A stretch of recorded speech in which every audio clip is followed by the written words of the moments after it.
It is indeed a pleasure to have this privilege to play here for you. And we intend to give you a very fine program, so just settle back, relax, and enjoy the moment.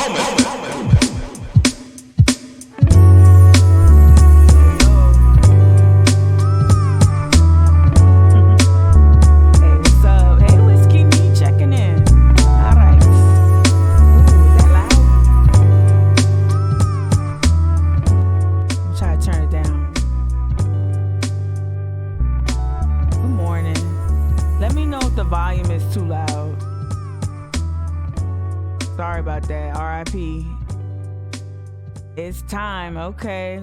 Is that Bruce Buffer? Michael Buffer? Yo, what's up? Good morning. Yeah, I was trying to play around with a new audio toy. I'm super excited.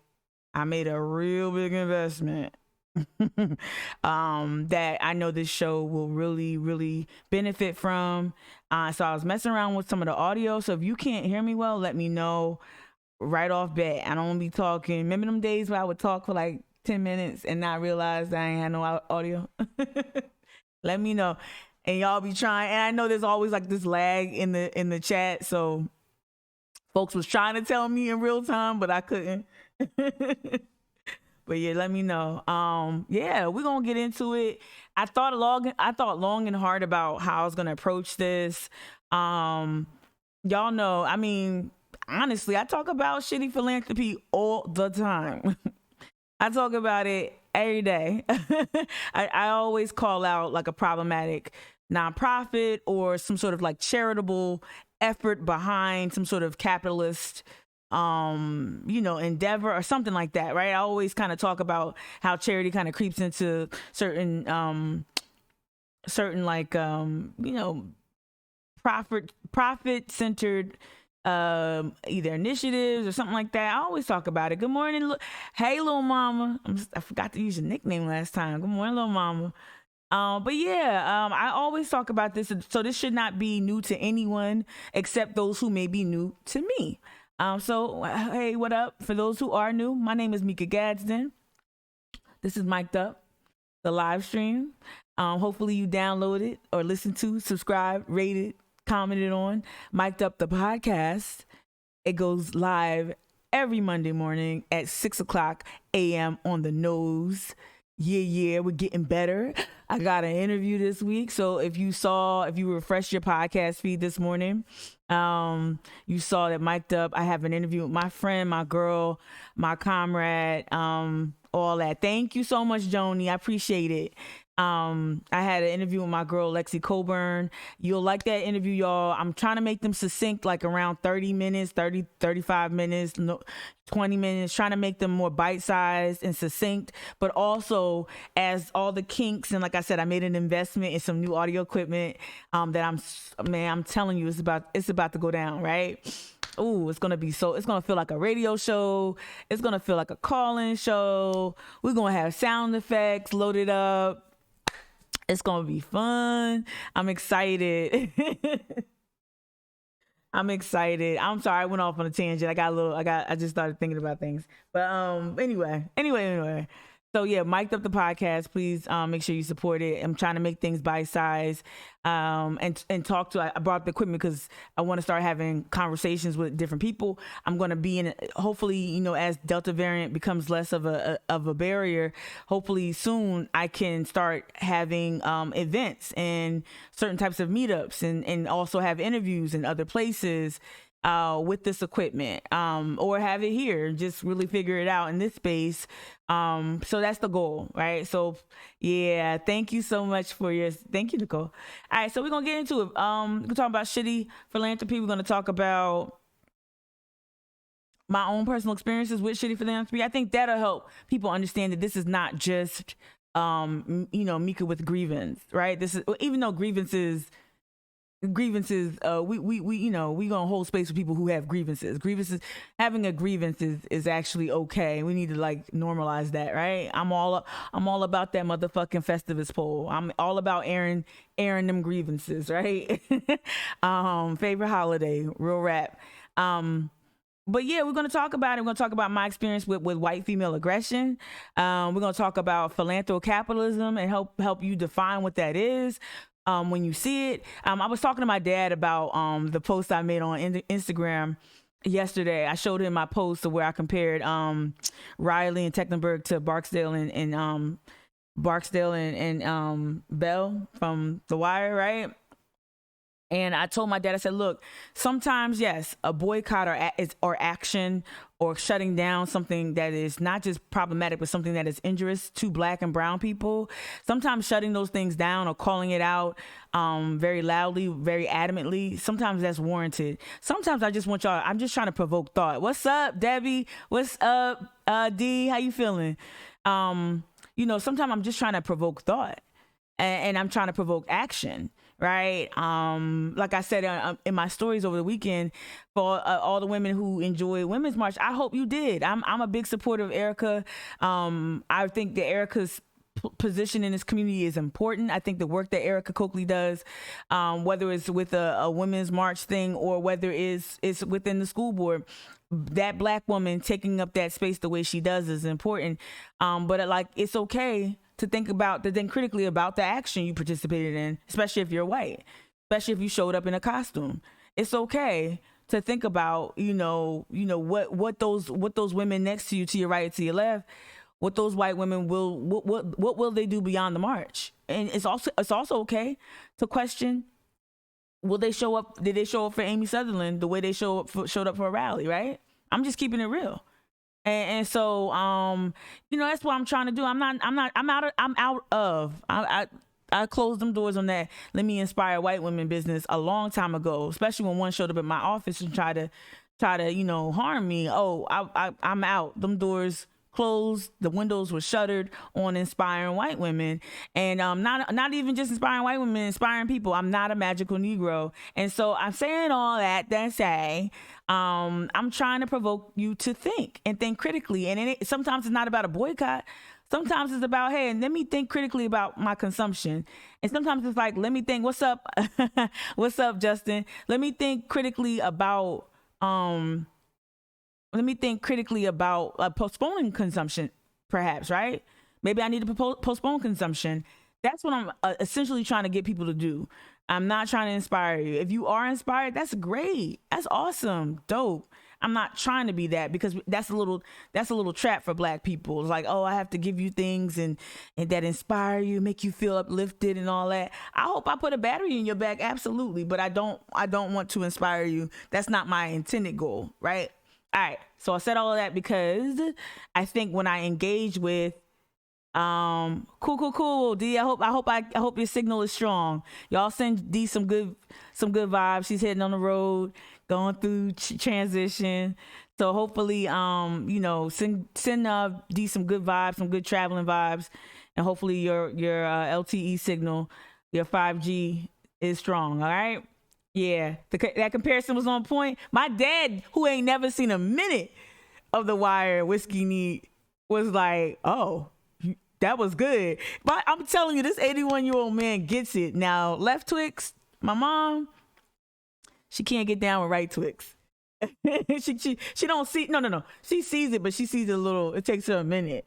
I thought it'd be the other way around, because me and my mom are really close. Like, we like ride or die for each other. But like, anyway, so let me switch up because there's a lot to cover. I ain't gonna lie, this is gonna be a husky ass show. I'm gonna do my best to run through the tape. What up, El Cool J? Yeah, go stop by Jersey, D. go get some pizza. I don't care what time you get there. All right, let me switch it up. Good morning, everybody watching. Good morning, it's Mic'd Up. We're gonna get into it. I know I'm gonna make some people feel chafed and uncomfortable. All right, hold on. Let me say. So we're gonna talk. I did a thumbnail. This is like whatever. This is the thumbnail for today's live stream. I'm like, what's missing? Usually, I always have like a picture of a person, but I didn't want to do that. I wanted to put these like cute poops. Because that's exactly how Charleston Philanthropy is. It's cute, it's unassuming, but like it's still poop. It's still feces. What up, new follower? What's up? Saint Body, Matt. Is that a bot or is that a real follower? We'll see. All right, but yeah, I wanted to use like these little poops because it really does. It really to me, I see it. It really to me embodies what Charleston Philanthropy is all about. All right, so that's that. But I wanted to get to not only for those who didn't know. So this weekend, I woke up in the morning, and I saw a picture. You know, the Belmont place sold. Ben Navarro bought it, right? If I'm not wrong, I think I got the article up. And here we go. To me, two of Charleston's biggest developers out here, you know, sharing a toast. And so I always thought about that scene from The Wire. When I rewatched it, I think during like the height of the protest. No, I rewatched it like earlier this year. And it was like the one question, like, what's worse than a drug dealer, a developer? And it kind of like, I remember leaning up like, oh shit, I gotta file that away. And so I thought long and hard about this picture, not even the nuances, which has some philanthropic tangles in it. Okay, some philanthropic entanglements and investment and impact investors and all that other bullshit. Ben Navarro, right? Anita Zucker, billionaires here in Charleston who are largely behind the scenes, but wield a lot of power. And so I thought about all the power that this picture represents. I thought about this space. I thought about the sale of this property and how money was supposed to go to affordable housing and how sometimes that fund, for a long time, that fund had gone untouched. And I thought about a number of things. I thought about these two men and their legacy. You know, Tecklenburg's his legacy is a little bit, you know, it's somewhat still in its infancy. Hopefully y'all are electing the mayor. I hope y'all do. I hope we do. But I thought about all of that, and I thought about Avon Barksdale from The Wire, Stringer Bell. Stringer's out of reach. You know, a couple of years ago, when they were buying up all that downtown real estate, I thought they were buying it to flip it and get the cash when the federal payout money lands and the properties are condemned. Bell and Barksdale haven't sold any of it. They're buying more, in fact, and applying for building permits. Seems that Stringer Bell is worse than a drug dealer. He's a developer. Stringer's out of reach. So that scene right there, I had to just go ahead. I didn't know what the dude was saying. I didn't know what that dude was saying. So, here we go. All right. So here we go. We're going to pause this. And we're going to make a subscriber-only chat. So if you're not a subscriber, sorry. Yeah. Try getting some bots. All right, let me...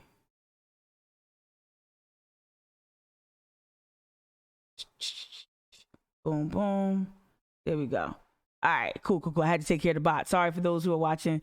Again, if you're not a subscriber, you won't be able to participate in the chat. Sometimes, some mornings I get bots, some mornings I don't. But if you want to participate in this conversation in the chat, along with everybody else, or along with a lot of the diehards, feel free to subscribe. It's $4.99 a month, right? You finally watched The Wire? Dang, that's glad you watched it, El Cool J. Yeah, follow that money. But anyway, back to the graph I wanted to throw up. Sorry, the bots distracted me a little bit. Yeah, Lady Savage 3. Okay, I did suspend the alert, so shout out new followers if you're cool. Shout out to all the new followers that are coming on. Good morning, B-Man. So yeah, I wanted to use these two men. I'm gonna go back to their picture. I wanted to use their legacy. I wanted to literally paint a picture of what their time in office looks like for so many of us, especially after they celebrate such a major acquisition by a billionaire here that wields power not just in our press, our local media, wields power in the nonprofit sector. We're going to get into it. Wields power in so many different ways in our schools, how our schools are shaped, the school board. So we really need to evaluate. We always have to interrogate the way power flows in Charleston, the way power flows anywhere, but specifically here in Charleston. And so something that looked largely celebratory, what are they celebrating? And I'm not going to get into Ben Navarro and that acquisition today. Bots paper by looking. The way Ben Navarro's in tech, I wouldn't be surprised. Noah. All right. So yeah, Riley takes office. Y'all see me use this grant over and over again. Excuse me. You see me use this graph over and over again. Riley takes office, this shows you the population, African American population, starting in the 1890s all the way to the 2000s, early 2000s. You see when Riley took office in 79 into 80. You see this precipitous drop of Black people living in Charleston. You got to line up the policies with this chart. And so for people who say, well, Riley's a salt of the earth guy, when people say Riley's a good guy, he might be a good guy. He might bring a banging, dish to the potluck. I don't doubt it, right? I'm sure he has put down a jacket and let a woman, over a puddle and let a woman walk. I'm sure he flosses, between brushing. I'm sure he does all the good things, right?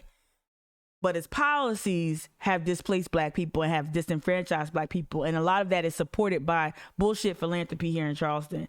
So I use that in the Post. I also use reporting from the Post and Courier, from In These Times, and from some other places that illustrate the housing crisis here on the peninsula. Shout out to the homie, I'm not going to say their names, but shout out to the homie who put me on. They had an actual numerical statistic. So all of those Black people or brown people or poor people who have been told that, hey, your public housing unit needs to be renovated or needs to be repaired, we're going to move you out and then give you a voucher so you can move back to Charleston.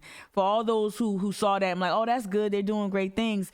My friend put me on game and was like, yeah, I want to say there was like 80% of people who received those vouchers are seeking housing elsewhere. Now, why I wanted to find a number or that number in print, I couldn't find it, but I damn sure found this, which is probably what they were alluding to when they told me that number, that most people who are getting the vouchers can't afford to live in the peninsula. So it says right here, the executive director of HUD, of Charleston, the housing authority, not HUD, the housing authority, Cameron said, due to high rents of the city, Cameron said, due to high rents in the city of Charleston, the majority of the authority's voucher clients rent apartments outside of the city limits. So that's under Tecklenburg too, right? So just look at these guys' policies. And what they say, usually in philanthropic spaces, they're able to perpetuate an image that's just not in line with their policies. Like I said over and over again, don't tell me that Black Lives Matter. Don't say it. Don't post a black square. Don't wear dashiki. Affirm your love for Black lives through policy. I need to see that, right? In these times, we're seeing that phenomenon we saw, God bless the dead, the phenomenon we saw in the Breonna Taylor's murder. We're kind of seeing that here in Charleston, and that the places that are ripe for development are being over-policed, are being disproportionately policed.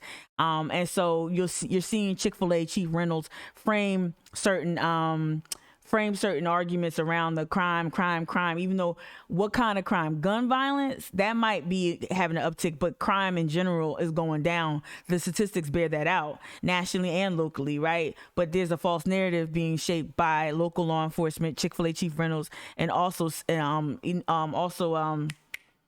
what's the John, I keep wanting to say scalp, and it's not scalp, it's and my brain is like sure. You know what I'm talking about, the law enforcement agency that oversees everything. That they are framing the argument.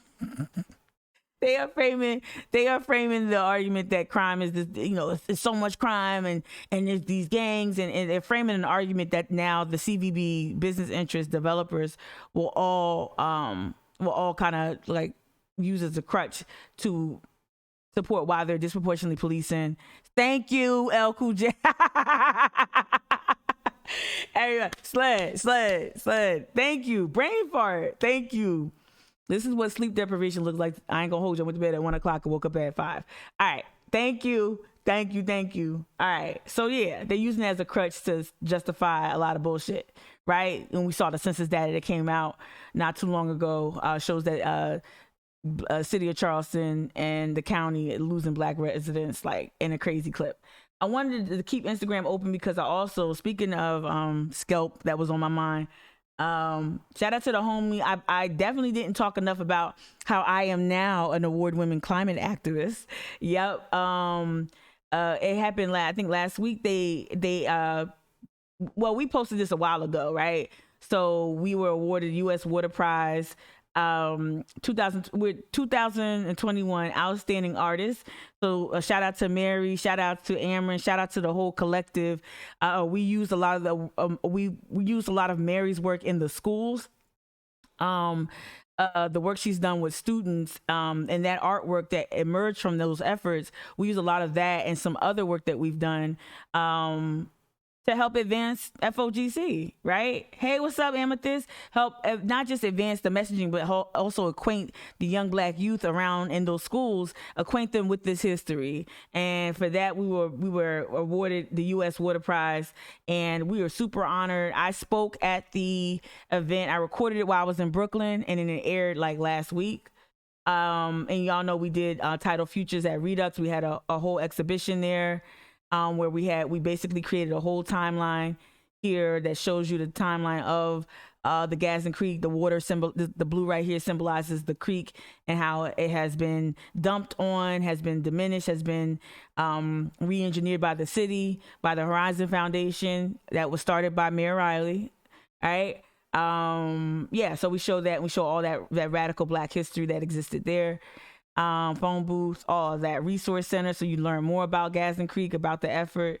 So we've been doing all this work, and we also have recently we publicized this. A lawsuit was launched to protect Gadsden Creek. Now this effort, y'all, when I tell you, excuse me, don't know how to swallow. When I tell you, yay, thank you, Nicole, thank you, D. When I tell you that for a long time, we've been trying to figure out a way to really mount a defense of this creek, right? Mount a defense of these Black people, this Black history. When I tell you we've been trying so hard to do that, it's an understatement. And so while we are not at anybody's finish line, this news that broke on Friday, it really, like, I got a little emotional on my own here. But this is the byproduct of a lot of I don't want to say manpower, people power, a lot of people power, a lot of Zoom calls. I don't know how people imagine FOGC, but when I tell you we're very active. And usually I kind of get a little fatigued or exhausted by this, but this group has really been, for me, I know the way we go about partnering with other organizations, the way we go about interrogating white supremacy, I feel like we are setting the model. The way we're building a multiracial coalition of folks who are not just environmentalists, but who are invested in eradicating environmental racism, right? And indicting structures and institutions and industries that contribute to that environmental racism. This is what we want to model. We don't want to be a part of the nonprofit industrial complex. We want to model something different. In fact, incorporation is something that we spent hours figuring out whether or not incorporation was right for us. And our decisions around that largely dependent upon how folks view our effort. There are people who you respect that I respect in this realm of conservation and environmental justice. There are people in this realm that said that, we think that Friends of Gadsden Creek is more invested in making a ruckus and not really invested in the community. And that couldn't be further from the truth. Especially, I want to say this, especially given the thought leadership and the logistical leadership of Seb. Seb has been one of the most inspiring people I've ever worked with. Seb has been so connected to not just the cause, but the people. And Seb has taught me how to show up more meaningful, like in a more meaningful way in my Black community. And Seb is not Black, but in terms of the compassion that they demonstrate, I mean, I've never met anyone like that. And for someone to say, someone very respected, I'm not going to say their name because they're not part of the shitty philanthropy problem. They're actually part of the solution, even though they're not perfect. But for this person with this influence to say that, to diminish the way we choose to advocate for this creek, for this people, for this Black history, it demonstrates that they are a part of a machine. They are part of a machinery that doesn't see radical activism as a viable way to bring about change. And even though we've got engineers, even though we've got literal PhDs, even though we've got some of the best, right? Even though we've got residents of the Housing Project literally coming up with these solutions with us, coming to the table with us, a lot of folks within the nonprofit industrial complex will just see they just see the scathing indictments of Mayor Riley as just that, and don't see this pattern of taking, as Cyrus calls it, by the city, this pattern of dumping on Black communities, this pattern of taking land that is owned, the eminent domain by Mayor Lockwood, Mayor Maybank, Mayor Tecklenburg, Mayor Riley. We have to start seeing the patterns, and I feel like our group is best equipped to take care of that, to say that, to do that. What up, Allie? Good morning. El Kuche in the chat, you said the city and West Edge never thought FOGC would have been created. The collective action, right? And they really, and that's the thing, like they've done everything. Well, who lives here? Who doesn't? I live here. Well, okay, if that person, no. They spent X amount of years here, and they're invested here, and they did their research here. They chose to come here to do their PhD work here. They're invested in this community. They built relationships here. They met loved ones here. And so we're also redefining, like, it's so funny how the city and these nonprofits will take outside money, outside sponsorships. But if someone who went to school here moves away, they like to use that like, oh, well, they're not really based in Charleston. No, we're here. We're here. We're right here. We ain't going nowhere. And enough of us are right here. And enough of us will drive down, we'll pull up, we'll fly in at a moment's notice. I'm telling you, I really love this clique. Multiracial, in a way that's not, not corny and not anything like that. I'm just so proud. I'm sorry. I'm going on and on, y'all, because I'm so proud. I've never been prouder. I've never been this proud of like work that I've joined. Such a departure from National Women's March, such a departure from the stuff that's often like lauded as, oh, this is the stuff that gets all the money from the donors and the funders. No, this is grassroots, and I love being a part of it. So we launched a lawsuit, local group, Friends of Gadsden Creek, challenging a permit and certifications granted by the South Carolina Department of Health and Environmental Services. Instead of me talking about it, we're going to get into this. Instead of me talking about it, let me see if I can find the story, WCBD. I did 2 news hits on Friday about the creek and about Sheriff Graziano. Let me see if they included here. And I was supposed to be included. I was included. Shout out to Cape Press Sec. But the story ended up being decent. Story ended up being pretty good because it included a lawyer from the lawsuit. I'm trying to find it. See if they did it. I could have sworn I watched it. I watched it on my phone. They might not have uploaded it. Let me see. Sullivan's Island. The shortage. Murdoch. Who cares? Doesn't deserve this. Arrest. Weather. Booster. We gotta go to the website. Yeah. All right, let's go to the website. But yeah. Let me say this before I kind of close out the Instagram. Please, if you want to get involved, there are call to actions on the website. So you can go to our bio here, Friends of Gadsden Creek. If you go to Instagram, if you just put in friendsofgadsdencreek.com, you'll find out ways to engage. Hit us up, DM, email us if you want to know how to act. Please don't, this is a serious lawsuit. I'm not saying anything but what's articulated in this press release. That's it. When it comes to the lawsuit. Yes, I'm going to talk about the city and the mayor and everything. I could talk about that. But when it comes to this specific lawsuit and what we're trying to accomplish, I'm going to leave it to our lawyers because, it's not Shut the Fuck Up Friday technically, but it's definitely Shut the Fuck Up Fridays every day in regards to this lawsuit because I don't want to jeopardize this work. And I said this on Instagram yesterday. Some people got a little excited. I'm glad you got excited, but let's be thoughtful. Don't be tagging Scalp. Don't be out here trying to hit up. Just go ahead and hit the DMs. Somebody, we all kind of co-moderate that space. and we deliberate in a separate space and figure out how to respond to people. So if you want to get engaged, you want to know what to do, you want to know how to reach out to your elected official about the creek, hit us up and we will take care of that. But let me go and find the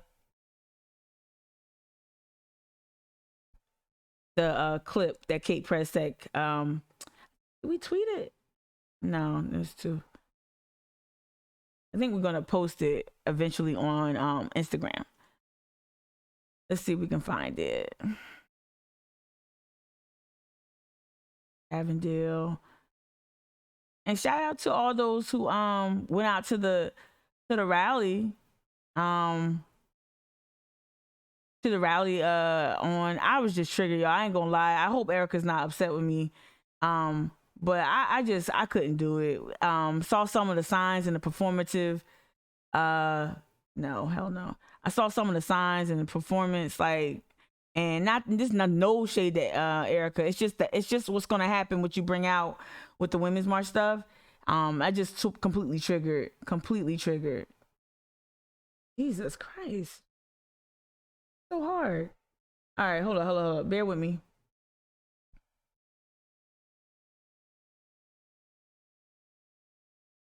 I have it in my phone, but here we go. I hope they shook. The not fucking around crew. I'll tell you that. Shout out to people who love the town as much as I do. The not fucking around crew for sure. All right, after this ad stops, I will hit unmute. Charleston duck. Okay. What is that? I refuse to unmute it. New today, the South Carolina Environmental Law Project has filed a lawsuit to protect a historic creek in downtown Charleston from being partially filled. News 2's Kate Prestek joins us now live in studio. And Kate, you've been following this issue between developers and the community members for months now. What does this legal action mean for that area? Well, Sophia, those of the law project tell me that there will be an automatic stay, which means developers cannot continue their plans of construction for a number of months. Now, the developer West Edge says that their purpose was to build shops, homes, and restaurants to support the Medical University and create economic development on the west side of the Charleston Peninsula. The request for the contested case by the law firm came on behalf of the Friends of Gadsden Creek, a group consisting of 850 community members. This after state health officials said development could begin on Gadsden Creek back in June. The firm says the creek is still functioning and is one of the last remaining tidal creeks on the peninsula. It's also a critical area and should have been protected better by the state's own provisions. We're certainly concerned and somewhat baffled by how DHEC could issue this critical area permit given the language in its own regulations and in the statutory policies and regulatory policies they're supposed to follow. Critical areas are supposed to be given high protections, and here it doesn't appear that they were. In regard to the lawsuit, West Edge says in part it is unfortunate that the filing by the South Carolina Environmental Law Project will delay much needed relief for the West Side community, but the West Edge Foundation remains steadfast in its commitment to address the challenging situation with positive results. We'll have their full statement on our website, counton2.com. So I should have said the shitty nonprofit industrial complex. That would have been more apt in describing today's show. But so because I want to throw West Edge in there. You talk about shitty foundations. The West Edge Foundation is nothing but a developer. It's just a way to obscure what developers are doing along with MUSC. So the Horizon Foundation was started with Mayor Riley, and you can read the news release again. Go to Friends of Gadsden Creek, go to the website, go to the Instagram, I think Facebook, I'm not sure. But you can go there and see that what's outlined in the press release, right? But for MUSC, Mayor Riley, and it's that first iteration of West Edge, which was the Horizon Foundation, right? You can't separate the Horizon Foundation and what they do from the Horizon TIF and the other TIFs on the peninsula, where they take resources and money to fund these projects that nobody needs. the people of Gadsden Green did not need a luxury high rise or 2 or 3 over there. But that's what we see either there or building. They said they wanted jobs. They didn't mean Jimmy John's. They didn't mean Domino's, right? Right. So when I talk about shitty philanthropy and shitty nonprofits, West Edge is up there. Even though they're not, they like to say they're philanthropic, but they're not. Alex, to your question. Hey, good morning, Honor Marks. To your question, we're about to get into it. And D, of course I saw the presser. I'm not being smug, but of course I saw it. I did 2 news hits on Friday. I did one about the Gadsden Creek, and I did one regarding Sheriff Graziano. We can play it here instead of playing her press conference that really didn't say anything. But Ali, I got you.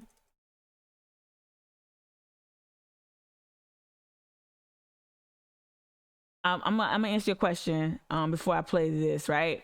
All right. So basically, I was the leader of South Carolina Women's March after I took over for Hayne Beatty Gray. There are 2 women from South Carolina that were almost, you can kind of, one says that she's a co-founder of the national movement, but she left amid this whole hubbub, which I'm not even getting into. It involves anti-Semitism and a bunch of stuff that I wasn't involved with. But the way that woman moved in that, and how she went, how it became a New York Times story and all that other stuff, the way she moved during that scandal is similar to how she moved in South Carolina, trying to center her brand of feminism. Very problematic. Yoga, health, that wellness and healing, problematic white woman shit, right? Her name is Evie Harmon. Evie Harmon is not my friend. If she's a friend of y'all, I don't know. I think she's in the upstate. I don't know. Justin, I don't know if you know her. I don't know why I put you on the hook, but but Evie Harmon, it was very problematic. I didn't deal with Evie until a little bit later in her problematic ways, but me and Hayne, I would say Hayne and I since at least acknowledge each other respectfully. I've seen Hayne around Charleston, Trader Joe's, at art exhibitions, and we were cordial. But Hayne and I did not get along either. She said that I berated her when I would demand things, and y'all know I'm a strong leader. I don't berate anyone, and I damn sure don't bully anyone. But typically, when a Black woman is assertive or demonstrates leadership abilities, it's looked up as aggression. And so, Allie, to your point, thank God. I was waiting for you to say, that's my sister. And I'm like, ooh, that's awkward. But yeah, a lot of my involvement, Allie, with Women's March National, I want to make distinctions. National, and like early on, their directives to the state is that, we were being used. We were just instruments in a larger game, a larger funding game. I've said this countless times. I'm not a fan of Tamika Mallory. I'm not a fan of what she embodies in terms of being a professional activist. I felt like a lot of the things that we see Tamika Mallory benefiting from, now being the face of all this movement work around the country, capitalizing off a lot of Black trauma, what we see in that is largely how Women's March was led. Shout out to Bob Bland, who I have the utmost respect for because she showed up for me in real ways. But when it came time to supporting the women organizers on the ground, especially Black women organizers on the ground in the South, in the rural South, when it came but all of us, when it came to actually giving us material support, real guidance, we really had to fend for ourselves.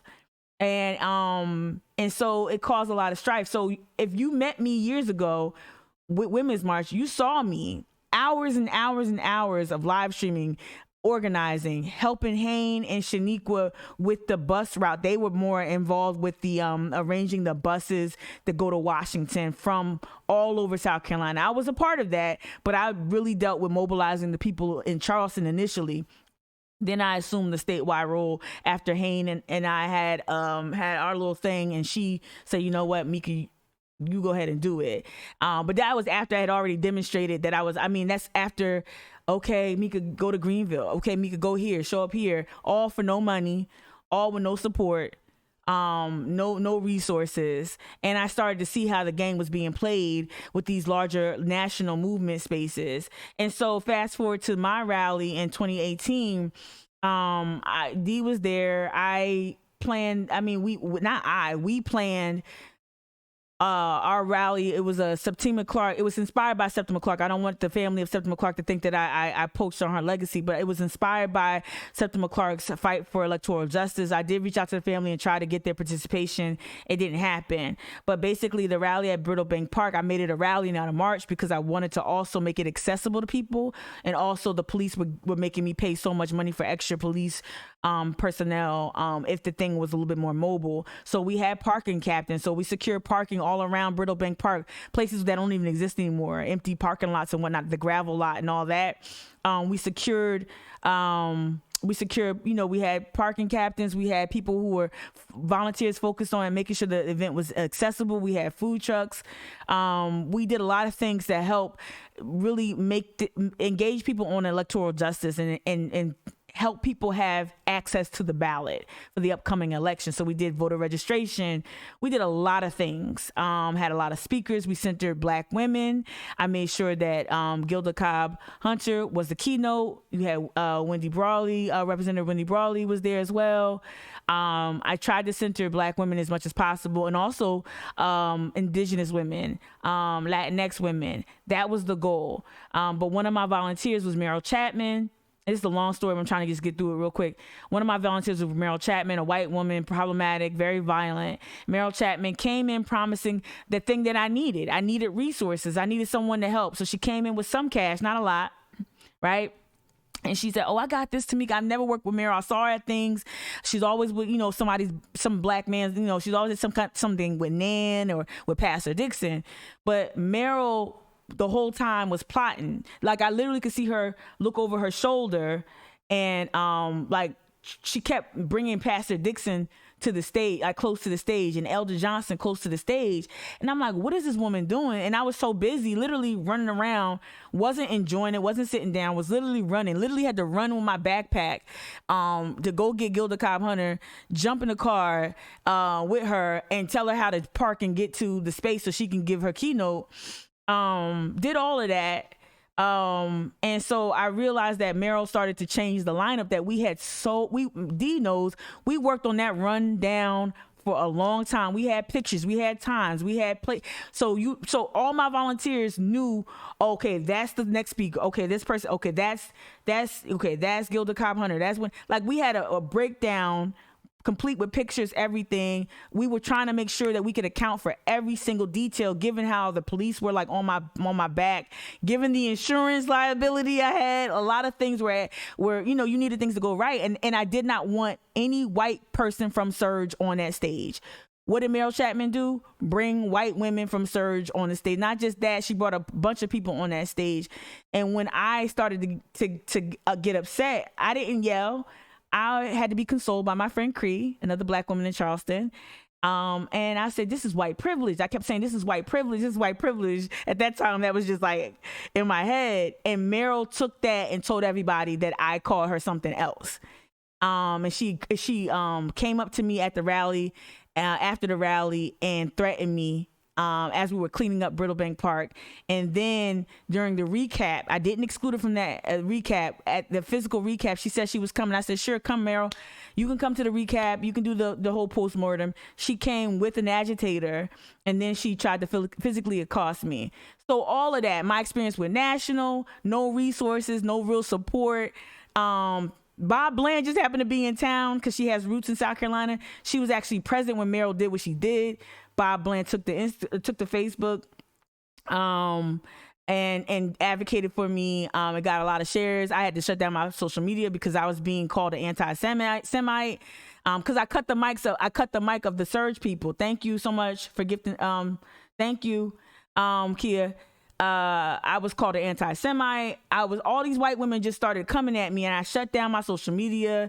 I had to have national activists come to my aid. It was a big mess, all precipitated because white women have to censor themselves, and white women feel entitled to certain spaces, and they don't see black women as leaders.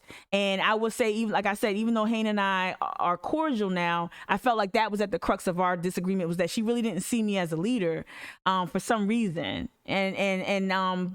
Yeah, you know, so what could have been just like, okay, we just got different leadership styles, could have been chalked up to that, was turned into Tamika, you're a bully. Not from Hayne. Hayne never used those words. She said I berated her. She never called me the racist trope of a bully. Thank you so much for the sub. Look at y'all. Thank you, Hype Train. But that's basically my really quick version, which was not quick, version of why I don't fuck with Women's March National. Erica Coakley, the GOAT. Love her. Am I showing up with a bunch of white women with these stupid ass shirts? Absolutely not. I'm not doing. Sorry if you wore a shirt. Sorry, but I'm not talking about pussies. We ain't talking about no hands made. We're not erasing black women. We're not doing it. Not in. Okay. Thank you. Not in 2021. No. And when I tell you how white women just left me, soon as I turned Women's March into a racial justice movement and made it more about women, black, and precipitous drop. I'm not interested. No longer. I didn't sign up for this. So that's why I don't fuck with Women's March. I don't fuck with it as a brand. I don't show up in those spaces. And I will say this to the well-meaning people who reached out to me and asked me to be involved, not Erica, who asked me to be involved. Please stop asking me. If you know something, hey, I know this thing made your stomach hurt, and you really had to go through all this to get better, to get well. You had to take this remedy, that remedy, and it took a lot of time for you to get well. Thank you all so much. Stop. Why would you still ask me to be a part of something that injured me? Why would you want me to be a part of something that injured? I don't care if it's different. I don't care if it's under new management. I don't care. Why would you ask me to be a part of something that caused me so much injury, like year over year, where I spent so much money? I'm interviewing congressional candidates. I'm talking on stages. I'm running around with no money, running around the state trying to be an ambassador for an organization just because they let me give me the spotlight, maybe give me the spotlight on a national call once a week, right? No, and that's not grassroots, and that's what made me pivot to like stay hyper local, Meek. Stay hyper local. Just thank y'all again, the Hype Train. I really appreciate the support. Justin, let me read what you said. I bet Mika can give you a better answer on being involved in them. But NPIC term, nonprofit industrial complex term, calls out the fact that many nonprofits are an effective way for the ruling class to protect capital. We're gonna get into it. Let me stop talking and get into it. Justin, ding, ding, ding, ding, ding. That's why you my bro. I appreciate it. Thank you. Thank y'all for the Hype Train. I appreciate the support, y'all. Full-time live streaming here. Thank you. Who's that? Captain Glitter. Thank you. Thank you. All right, so let's just get through the Sheriff Graziano story, and then we'll move on to the nonprofit industrial complex. Sorry for that. I want to make it clear that you could love, your sister in the movement and still not. Did you know that Petco is now a health and wellness company? And still not feel like at home in that type of work. And it's so. And this is no shade to Erica. Hold on. Let me pause it. Petco, the health and wellness company. It's not out. It was another attempt. This is no shade to Erica, but it's so easy to get white women out for white women stuff. It's hard to get white women out for Amy Sutherland. You feel me? The mother of Jamal Sutherland. I didn't see nearly as much in involvement in coming up and standing up for this woman whose son was murdered in a jail, right? Attempt to incite and divide us because peace and truth, quite frankly, are boring.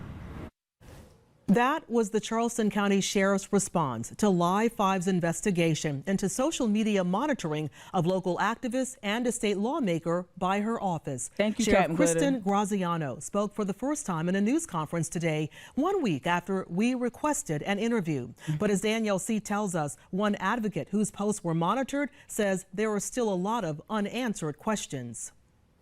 I'm deeply disappointed in Sheriff Graziano. Our Live 5 investigative team sifted through more than 200 pages of public records related to the death of Jamal Sutherland inside the Charleston County Jail to find these documents showing the Sheriff's Office monitoring posts on social media. This email from the Security Threat Analysis Unit included posts from State Representative Wendell Gilliard and Low Country activists like mikagadsden. It was sent one day before videos were released showing detention deputies' use of force on Sutherland. We first broke this story last week, but today the sheriff broke her silence. Today we are here in reference to a FOIA release regarding the Sutherland case. Live 5 wanted to include the sheriff's office perspective in our original story. We sent emails requesting an interview, but her office declined, only providing a brief statement, which we included at the time. Here's why Graziano now says the agency was looking at social media posts. Do this so we can keep tabs of what's happening in our community, and so we can adequately respond and keep our community safe. That is our job. She added this. In the past, during cultural inflection points, we've had outside agitators cause harm to this community. No, sis. Their sole purpose was to disrupt and incite peaceful demonstrations with the intention of placing the blame on our local organizers and participants. Now, Graziano didn't specify which incidents she was referring to. One of the activists, whose posts were among those monitored, says what Graziano said today isn't enough. What I saw from Sheriff Graziano was her downplaying what the information was used for, how it was collected, how it was harvested, leaving her hoping for additional information. Disappointed with the sheriff's inability to provide clarity. I think she left us with a lot of questions. Reporting in North Charleston, I'm Danielle Seep, Live 5 News. It's so crazy. Thank y'all for the hype train. Thank you. All right. To this point, also, what they didn't include, because I came ready. Ooh. It was another attempt to incite. While you're taking care of business, Cintas can take care. Okay. We're going to get into it, y'all. Let's get into this philanthropy. Let's get into y'all problematic faves. Thank you so much for the support. What they didn't include that I explicitly said was that this also is we talked about police surveillance during the other live stream. When we talked about Sheriff Graziano, I talked about data collection being an issue, right? So not surveilling us, that act of surveilling us is a problem, but also you saw what we uncovered together with how these organizations that email went to, that email from the sheriff's department. She enlisted the help of all these the Department of Homeland Security adjacent agencies that were created to surveil us using all types of tools and technology. I underscored the importance of pointing out that the sheriff's office pretty much authorized these agencies to use these tools to surveil us, right? I didn't talk about the license plates capture, but I talked about other things, other technology. So they chose for some reason not to include that. But that's what I focused on, was so we're giving these agencies broad reach. We're giving them a lot of permission to surveil Black community members using these tools, and that's why I said the way that the data was collected is almost more concerning to me than the actual practice. The way that these other agencies, these intelligence agencies, were enlisted to help her keep an eye on agitators. You don't need a drone to know if I'm gonna pop off at a rally. You don't need somebody on my social media tracking, you know what I mean? So tomorrow, if y'all saw 60 Minutes last night, I was on my Vieja shit. If y'all watched 60 Minutes last night, we're going to talk about that. Shout out to the Secret Squirrels. We're going to talk about how, like some of this digital space and this division and whatnot, how they're monitoring us, but you're not monitoring the group that, what's her name? Cindy Coates is in, where she's literally demonizing, studying civil rights. I just saw a snapshot. I revisited some information that was sent to me where Cindy Coates is actually participating in a conversation where they are advocating that we don't learn about civil rights in our schools, right? So you're surveilling me, but who the hell's watching these people who are literally partnering with the Proud Boys and with the Lightfoot militia and with other militias that are here and have a presence here in either the Midlands or the Low Country?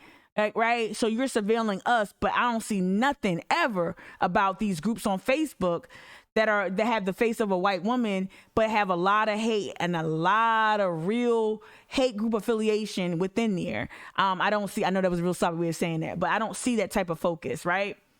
Graziano's a painful public speaker. Absolutely. She's ineffective and she always plays from behind, and she's committed to doing that. I will say the Democratic Party, a member of the Democratic Party reached out, and while I appreciate that person's gesture, it's not enough. I'll leave it there. The text message after the fact is not enough. It's not enough. That's just, you put me at risk. You put me and my family at risk. And I said that too to Live 5. You put me and my family at risk. That's not enough. And it gives tacit permission to white supremacists within law enforcement. It gives tacit permission to white supremacist factions within law enforcement, within her very jail. It gives them tacit permission to surveil and to racialize like what threats look like. Instead of looking at their literal hate groups that mobilized from this state and went to the Capitol on January 6th, you're watching me pop off on Instagram about, getting justice. All right, so we're going to talk about the shitty nonprofit culture here. Let me bring it back up for point of emphasis. Shitty philanthropy in Charleston. Let's think nonprofit industrial complex. That'd probably be more apt, but I'm not changing that thumbnail. All right. And so let me show, sorry about that. Let me just start off with a personal experience, right? And it's for those who are like, Mika, why you always calling out white women? Why you almost call Women's March was one of the more recent reasons why. But this also, and I was gonna think about like not including her name or whatever. Nah, she gonna catch this. She gonna catch this fade. Let me pop it out. She gonna catch this fade. I don't really. This encapsulates a lot of the trash ass philanthropy. Can I pop it out? Okay, let me.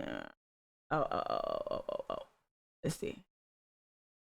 All right, so this is from y'all might know her from College of Charleston, Jen Wright.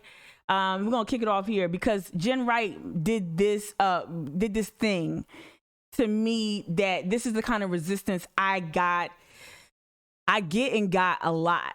This is the type of resistance. So, and I'm trying to make these distinctions a little bit more clearer on Instagram. Charleston Activist Network is me. It's in the bio. I say it all the time. You see my black ass face. It's me. This is my LLC. Ain't nobody else here. Okay? Charleston Activist Network is me. I might be involved in Friends of Gadsden Creek. I might be involved with BLM. I might be involved with the Justice for All Coalition. I can join a lot of things. But this is me. I think if you got like half a brain cell, you kind of understand that. And let me not be mean. I understand that sometimes people might need some clarity. Like, okay, what does that mean? Let me actually not pop it out because you can't see it. Let me make it bigger. So, what was this? August of 2020. August of 2020. Me and my comrades from FOGC had a call with Jen Wright. Jen Wright does a lot of environmental justice on College of Charleston campus, yada, yada, yada, right? I didn't know too much about her, but other people knew her. I'm like, yeah, she's Jen Wright. Like nothing spectacular, but nothing bad, right? I'm like, okay. So we had a call to figure out if we could work together on certain things, right? So after that call, I think I made a post. I, to this day, don't even really remember the post that I made, right? But she did. So she sent an email. Look what she did. And this is going to get to the shitty philanthropy, right? Looking at you, Charleston Forum. Looking at you, Friends of Joyce of Floyd Manor, because that's the two we're going to talk about today, right? But this is what usually comes with it. So this person was just watching my social media for some reason. Not Friends of Gadsden Creek, but Charleston Activist Network. And she writes, Jen Wright writes, Happy rainy Sunday to you both. On a Sunday at that, interrupting my peace, the Sabbath. The post below was brought to my attention last night. Look at how white people surveil you. This post below, I know y'all think that's kind of drastic language. It's not. It's not. This is white surveillance. It felt like I was like, this is what black people had to deal with whenever their body and their movements are being policed, right? In workplaces, at school, in a grocery store. When you come up to me and think that I work at Target and I can be literally wearing a fucking ball gown, but y'all swear I work at Target and keep asking me for help to find the dish detergent, and you're not an invalid, you're asking me because you think I work there, not because you need help. All right, anyway, the post below was brought to my attention last night, and I'm reaching out to get more information. She CC'd Seb, the homie, and the other dude, whatever. I don't bang with him. I'm to this day, I don't know if he was the one that brought it to her attention. This post was brought to my attention, and I was seeking to get more information. Now, why you CCing Seb on my shit? Why you asking Seb about my shit? Right? What up, D Bartlett? It says, is this in any way in reference to our conversation on Thursday? It was written in such a way to make difficult. It was written in such a way as to make it difficult to tell. So she's insinuating that I was subbing her, that I was trying to be subversive, right? It's difficult to tell, and I certainly don't want to presume. So I'm hoping that you can provide some clarity. Now think about a grown woman asking another grown woman, tagging in some friends. So basically you telling on me. You think I did something wrong, and I post what I post on my page, and you go and say, was this about me? Because if it's about me, I'm going to tag in all these other people so you can explain. Can you explain yourself? Can you explain yourself, black person, to me? I'm entitled for you to explain it. This is how nonprofits work, right? Right? So she this is my caption, y'all. I literally to this day, I write so much and erase so much, put things in drafts. To this day, I can't even like put my finger on like what was the inspiration, but I mean, I get it. It says, for weeks now, if not months, I found myself in vexing conversations with folks who I would characterize as all around good people, in quotation marks, leaders within Charleston nonprofit industrial complex. These are the ultra moderates who err on the side of staunch pragmatism when urged to create tools or spaces where black community members can become reunited with their history, their truth. Me and my peers have been told to stay quiet. Like Septima, I believe once people are presented with all of the facts, when community members make contact with powerful, irrefutable truths, they will then respond. I believe this. I believe this is what the vast majority of environmentalists in Charleston are aware of. So I'm saying something pretty benign. I'm saying that there's a huge sector of nonprofit work that will try to quiet and silence and tone police radical activism, grassroots leadership. And I'm saying that's a problem with environmentalists. And yeah, we had a call, but I can't, she ain't say nothing fucking soul stirring. So what the fuck so, and mind you, now I'm working in environmental justice. I'm working with Policy Link. I'm working on a fucking podcast at this point. Like I'm doing shit, right? So girl, you ain't the center of my goddamn world, right? So she's like, and that's what I say. Like I said they use strategic benevolence to prey on entire communities. Right. And so I know I'm not talking about her. I just, to this point, I don't even know what I'm responding to. Right. And I use a bunch of hashtags about whatever. But how many times have y'all heard me say that shit about the white moderate? How many times have y'all heard me say that and use a letter from Birmingham jail? Good morning, Joy. Right. So she wrote. And so I responded very like, I said, Jen, I have no clue why you're including our peers on an email exchange regarding my platform. I run Charleston Activist Network completely and have for years. And then she says, hey, Mika, if my doing so was confusing, sorry if my doing so was confusing, but in my mind, the most transparent thing to do when seeking clarity on an issue is to include all parties involved. They weren't involved. What are you talking about? What are you talking about? And y'all don't see this, like, y'all probably like, Mika, why are you getting upset? this for real. This felt like a violation. This felt like an invasion of privacy. Even though this is a public post, it felt like this white woman was again policing what I post and actually objecting to something that was not directed at her. Even if she thought it was about her, move on, right? Seeing people like they the police. I'm a at this point, what was I, 39? Oh no, I was fucking 40. What are you doing? What are you doing? Right? So she said, sorry. And then, see, this is how they try to act like they are unassuming. And this shit is violent as hell. And it's, oh, I didn't know. Bullshit. You did know. Because you wouldn't do that shit with somebody you respected. Right? All right. So it says, but in my mind, including all the parties involved being transparent in order to avoid potential or further confusion. And all four of us were part of the conversation, a conversation that you may or may not have been referencing. If I was, why do you feel like you can police that, right? Jessica, good morning. Very paternalistic, right? Threatening to DM people and tag other folks in, right? She should have asked in the public. Thank you, Honor, right?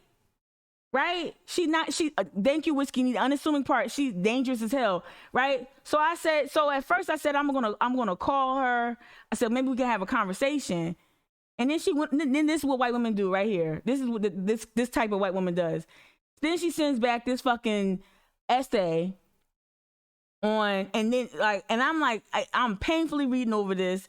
I don't want to be crystal clear. It says I don't want to be crystal clear about something. Went on and on about, the work we are engaging with you. We are engaging with you in the community as climate activists. But the way I see it, climate change is just a symptom of a larger disease of the taker and human beings. Like this whole shit. And then this what got me hot. I think we are both very open and happy to listen. Again, asserting that I'm talking about her, right? That said, look, let me read this. Let me slow down on this one because this one got me hot. I think we are both very open and happy to listen and talk through disagreements. So I think Belvin must have snitched on me. I don't know if y'all in the community with him. Because I'm like, he must have, because she don't see me as someone, she doesn't appear that someone is like social media savvy. I might be wrong. Talk through any disagreements. Didn't have a disagreement with her. And I can have an opinion about your work. I don't care how many calls we hop on together. I can have an opinion about your work if I did, right? Again, black people can't be adults. They can't do their own thing. All right, whether practical or philosophical, when we're both when they are brought to us directly. That said, and here I am speaking for myself, I will not be bullied. That's a deal breaker for me. So you introduce a trope describing me. I will not be bullied, and she underlined not. So what are you talking about, right? And I told her, I said, this is how I ended. Now, my one response was, I have no idea why you are including my peers on a post on my page, right? Then I wrote, Jen, I left the voicemail message inviting you to a phone call conversation regarding these questionable emails. However, your use of the word bullied, a racist trope, in regards to any discourse involving me has led me to revoke my invitation and permission for you to contact me via email, by phone, in person, or through a third party ever again. Please cease all communication with me moving forward. And then, of course, she emails back because she's a petty, stupid ass. So she emails back. You could have just sure, of course, Mika, if that's your wish, then I'll honor it. Trying to act like she's taking the high road, right? Let me show you what she did. This is what the encapsulation. I see y'all in the chat. Let me show you what she really was doing. Was this. So, hey, what's going on, everybody? Shout out to Didi Delgado, who I've organized with in the past. Shout out to Leslie Mack, who has held me down in real ways. And while I don't think these two are in community any longer, this video has tremendous value. And I hope you all enjoy it as we continue to talk about shitty philanthropy and the nonprofit industrial complex here in Charleston and the many types of white women who run them. I'm Leslie Mack. I'm Didi Delgado. We are here because it was high time I made another video, and Leslie loves to go lives. No. Leslie, what are we going to talk about today? Hey, Fletcher. White female aggression. Oh, we getting there. You think I'm drunk, don't you? All of you!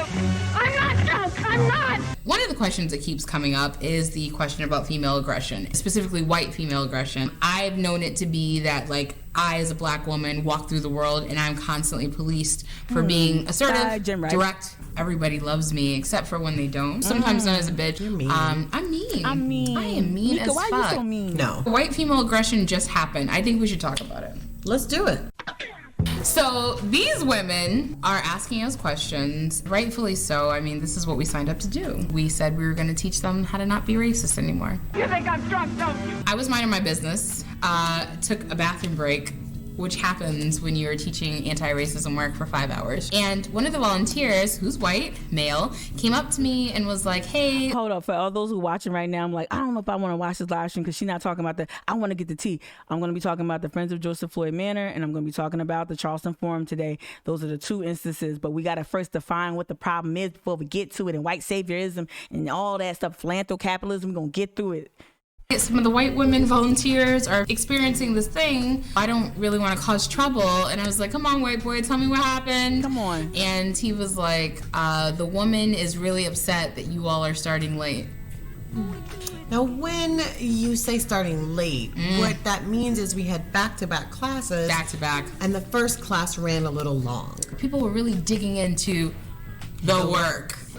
The person in me who knows that this is going to be a problem if I allow this person to sit in my classroom said, well, we're just going to give her her money back, and that's it. So I was very polite, and I was like, hey, can I talk to you for a second? You know, I didn't do it in public. I was like, here's your money back. I heard that you had a lot of complaining going on about the time you just wasted waiting in line. With coffee. With coffee. I was like, yeah, here's $40. You can go. She was, I just want to get to bed at a respectable hour. Bitch! I didn't even get a chance to come tell Leslie, because I was like, you know what? I need a cup of water or something. Maybe I need to calm down. You think I'm drunk, don't you? And then she came up to Leslie as if she was gonna snitch, like go up on me. Now, mind you, class has started. Like Jim Wright going to Seb. What's Seb? Like Seb is the homie.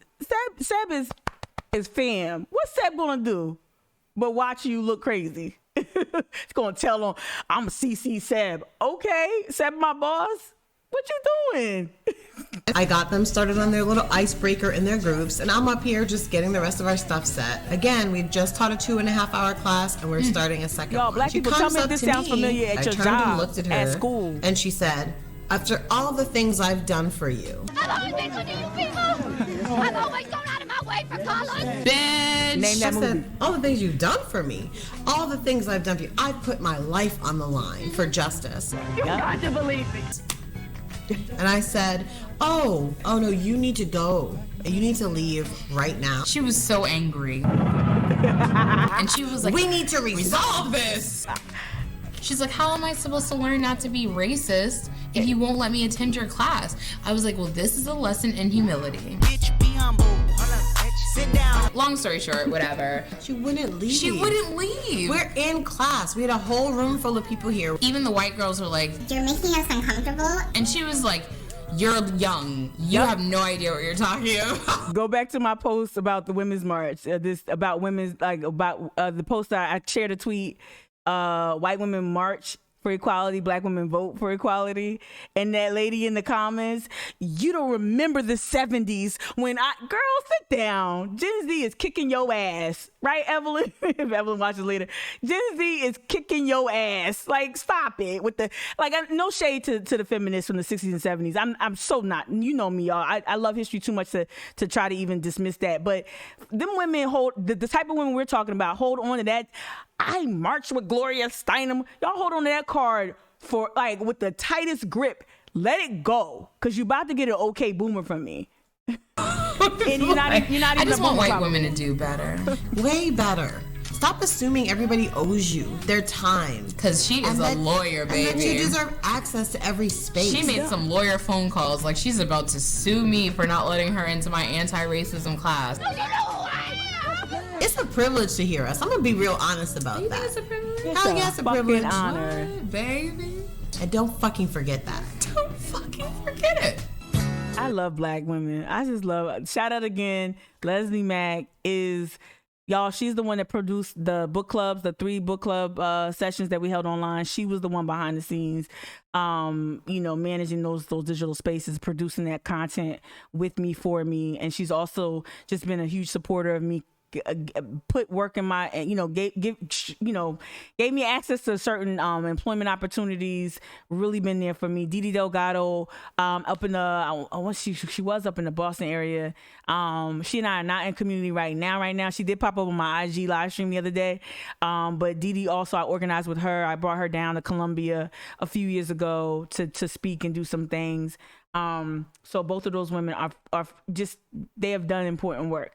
To Fletcher's point, y'all already been saying it. We're just gonna play a little funny sketch.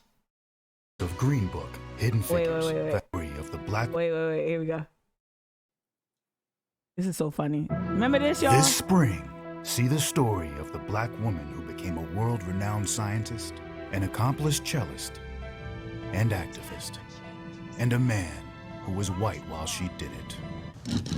This is Charleston Philanthropy. Her mic was too high, but I fixed it. That's Todd from with Charleston Good. That's him. Yeah, I should have talked about him too, but Charleston Good, is it? Yo, dude said the wildest shit, like that scared the shit out of me. Like doing the absolute most and trying to show me that he's an ally. Said some real wild shit. That I'm like, well, you think I'm gonna be that? I almost thought he was wearing a wire. He was like, okay, so like, I think we were sharing opinions on like, I used the house space that, y'all know, if you're black in Charleston, try to have an event, you probably had an interaction with Charleston Good, Good Charleston, whatever the fuck it is, and I'm gonna play this, but like, he said some wild let me just play this. I don't fuck it. He probably gonna get mad because I said this. Please, Todd, if you're listening, is that his name? Is his name Todd? I might be missing his name. Anyway, if you're listening, don't email me. It's okay. You're not entitled to this work. You're not entitled to clarity. If you're listening, please don't email me. Jen Wright, please don't. Well, she's not gonna do that. But please don't email me. And, well, why'd you say my name? You know why. All right, let me play. You know why. It's fixed because of me. You're doing great. Sorry, I White interrupted it, y'all. savior. I'm sorry. It's got all the things white people love in movies about racism. Like Yeah. that scene where they're in a bar and the white person sticks up for the black person. This bar don't serve people like you. I have just as much a right to be here. Hey, she's with me. Oh, sorry about that, Jack. That's all right, Bubba. How are the kids? Good. Really good. Good. Great. That thing where a white don't person interrogate the works closely issue. with a black person and is surprised to learn they're smart. Oh my God. You did it. Well, I've always been pretty good at math. Well, you should go to school for it. I did. Well, you should get a job in it. I have one. You do? Where? Here. I'm your boss. You? Wow. Now, clean this up and get me a coffee. No. There's also the part where the black person very calmly eviscerates a white person in a way that makes white audiences think that was the day racism was solved, and makes black audiences think I had to do that same last week. Yep. Don't forget the part where the black person bravely defies racist laws. And then the white guy steps in like he's some sort of goddamn hero. You should be ashamed of yourselves, ladies. You know, it's people like you who... I can't go with you standing out there. Oh, okay, let's... And one racist who's so cartoonishly racist that other racists watch this movie and say, well, at least I'm not that racist. Well. This part makes me Look at die. what we have here. If it ain't another Gobble-de-gooba-de-doo. a goggle.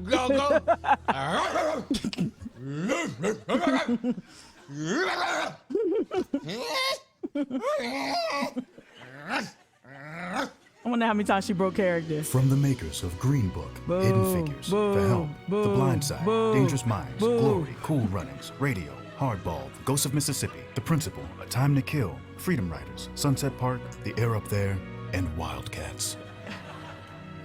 Hey, thanks for everything. You're welcome. Now, don't you go falling in love with me. I won't, because that doesn't test well with audiences. People magazine says this movie is a triumph, and the black person it's based on says this is not at all how it happened. And if you're a black person hoping for the catharsis of watching a black character punch a racist, you'll get the next best thing. The white guy punching a racist. If I'd have done that, they'd have locked me up until I died. Plus, a scene where the white guy is helpful in a way that doesn't advance the cause of all black people, just the one he's friends with. Huh?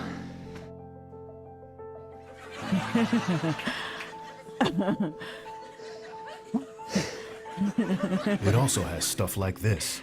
I know what it's like for you. And there's nothing worse than feeling like an outsider. Like one time, when I was in junior high, I got some toilet paper stuck to the bottom of my shoe. Oh my God. The other kids, well, you know how kids can be. They called me Mr. Poop Shoe. Felt like it went on for weeks, but it was actually probably only about 5 minutes before someone told me and I took it off, but yeah, I understand racism.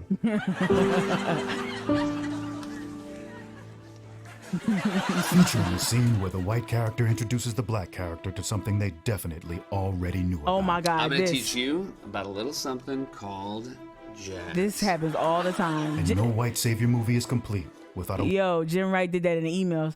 On another note, let me show you this article from the New York Times about gentrification. She literally put that in the email. Like, she is the skit. Just at College of Charleston. She is this fucking skit. White woman adopting a black person. I'm here to adopt you. Adopt me? I'm older than you. You will no longer want for anything in this world. Word. Bye, children. Hey, Mommy, what's for dinner? Well, I guess I'd have to ask the chef. Chef! Some movies examine the complexities of race relations in America. This movie does not do that.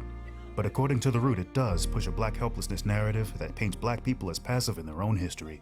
Plus, it's corny. Now, that's satire. The Root didn't say that. But seriously, let's stop it right there. It's funny, I know that we're going to get to other stuff, but let's stop it right there. Push a black helplessness narrative that paints black people as passive in their own history, right? That, even though that's satire, that shit is right there. I have to stop right there. Because I want to get to the other part. Y'all can go to YouTube and watch the whole thing. But that's exactly, and that's a good encapsulation of the philanthropic, I don't know, culture here. And it's not just here, right? All right. So I wanted to call out. I know, right? We're going to get into it. We're going to get into Jim Crow Philanthropy 2 eventually. And then I want to get to City Philanthropy bookmarks. Yeah, let's get to the Charleston Forum. So did y'all see this? Like their ads have been more prominent. I guess ads or just their posts. I'm not a fan. If you're new to this, hi. I'm not a fan of the Charleston Forum. Originally, like many people, it was following Mother Emanuel, its inception. Let me hit the about. Again, another nonprofit that doesn't show the white founder, not on the website, which is interesting. Wine and Food does this. They got this really violent picture here that thinks, what are you objecting to, Tamika? I'm objecting to that unity narrative that was perpetuated following Mother Emanuel. This was highly performative. So the same smoke I had for Women's March, or for the performative aspects of Women's March, not Erica's effort, but the same smoke I had for that is the same smoke I have for this action here, which is very violent. This action here, it gives you the impression that white folks in Charleston were just as invested at deconstructing or confronting racism here by holding hands and walking across the bridge. It did not. I think any white person or organization that's still using this photo as a moment, as a turning point, that shows their lack of commitment to actually really dismantling white supremacy here in South Carolina, in Charleston. Again, you got that picture, but I don't see Mr. Duffy up there, right? Let me see. And we know who, I mean, it's not hard for you to find who is the creator of this. All right, so this is, let me see, he talked to Quentin's close-ups, of course. Let's get this right here. I'm not gonna click on Quentin's close-ups for reasons I'll disclose later. But this is a nonprofit minute with Brian Duffy, the Charleston Forum, born out of tragedy. For a white person to center themselves too is really fucked up. The Charleston Forum really originated as a response to the Mother Emanuel massacre. And I want to say this, could be a great guy just like Joe Riley. I'm sure, right? Puts the toilet seat down for his wife. I'm sure obeys all traffic laws, right? Counts to 1,000, 2, 1,000 before proceeding after stopping at a stop sign. I'm sure, right? This is about the people who participate in this culture here in Charleston. And this is about how his leadership, how I view his leadership. I'm not viewing him as a dad. I'm not viewing him as your neighbor, as a taxpayer. I'm viewing him as one of the biggest and more vocal faces of really problematic philanthropy here in Charleston. So please miss me with all that. Well, he's a really nice guy, I'm sure, but I'm sure he's been doing this for me too long, and I have never seen anyone critique his involvement or his voice or use of this platform. I haven't seen any of the critique. Let me offer that critique, okay? Just let me have that. I'm saying that because I'll get the bullshit. In Charleston, South Carolina, and really the nation in a way that both sides woke a lot of people up to issues of race. A lot of times you'd had other issues. Yes, for example, around here we had the shooting of Walter Scott, which was a terrible incident, a national issue, but was something that people could say, well, he shouldn't have been running from the police, and that's why this happened, and you could avoid deeper discussions. This massacre was singularly about race. That's the problem. That's the problem. So the killing of black people, period, the murder of black people, unarmed black people, is a problem. For him to even again carrying on that narrative that we saw in the Post and Courier, right? Their editorial staff, or I think someone from the editorial board wrote that, right? They actually echoed the sentiments that Scarlett Wilson, the sentiments that she expressed in her opening statements, right, during the initial Slager trial. And so that to me, a chance for him to really indict that, like, because so still to this day, there are white people think that Walter Scott died because he ran, not that Walter Scott was shot in the back 8 times by a cop who then lied about the encounter and then falsified police record, right, and then planted evidence next to Walter Scott's dying body. Like, so again, he kind of confirms, or he actually acknowledges that Walter Scott shooting as like justifiable on some level. And this is so cringy, and this is why this man is not equipped to occupy the space to talk about anybody's race. They had to take the race out. Remember it was Charleston Forum on race? Remember that shit? Remember that? And then they did a little brand refresh, right? Watch out for the nonprofit brand refresh. I'm looking at you, Wine and Food. Undeniably. And that really caused people to step back and decide, what can we do about this to make sure. Hey, Allie, I saw your statement earlier. Look, you wrote it again. Mika, as a white leader of an organization, I'm constantly thinking about processions of white saviorism. Is it possible for white people to lead an organization? I am not in the advice. I don't know about that. I think every day I kind of engage with the issue in a way to kind of lead you to either resources. I want to stay away from giving advice. I can just tell you that you need to center black voices. And you need to look at leadership. You need to center black voices and cogent black voices. It's difficult because there are some people out here that might sound like a Candace Owens, who sound like they're smart and intellectual, but they're hate mongers, they're self-haters. So I don't want you to like listen to every voice, but I talk about and discuss enough work that I like and that I'm supportive of for you to kind of, to me, for anyone to kind of like to learn more about, to study. I don't really want to give advice.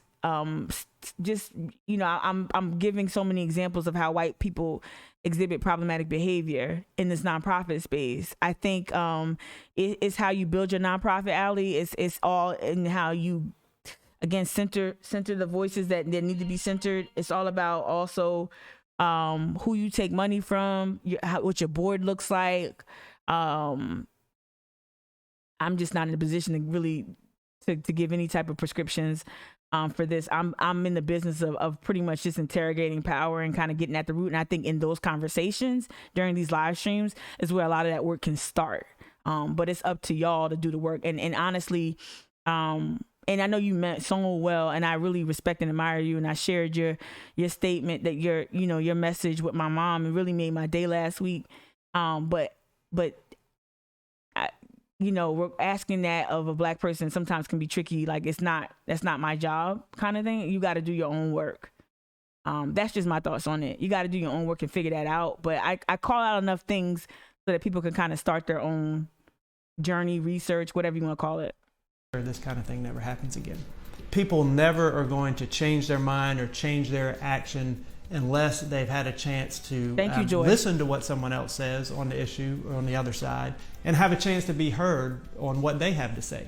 And so that's really the theory behind the Charleston Forum is let's use this opportunity of where everybody has this passion for unity and bring people together to talk about your different perspectives on these issues that are designed or defined in part by race and talk about ways to move forward. Well, the biggest thing we did was get a good group of community leaders from all parts of the community to be a part of this effort. And that shout out to some the of rest of the community along.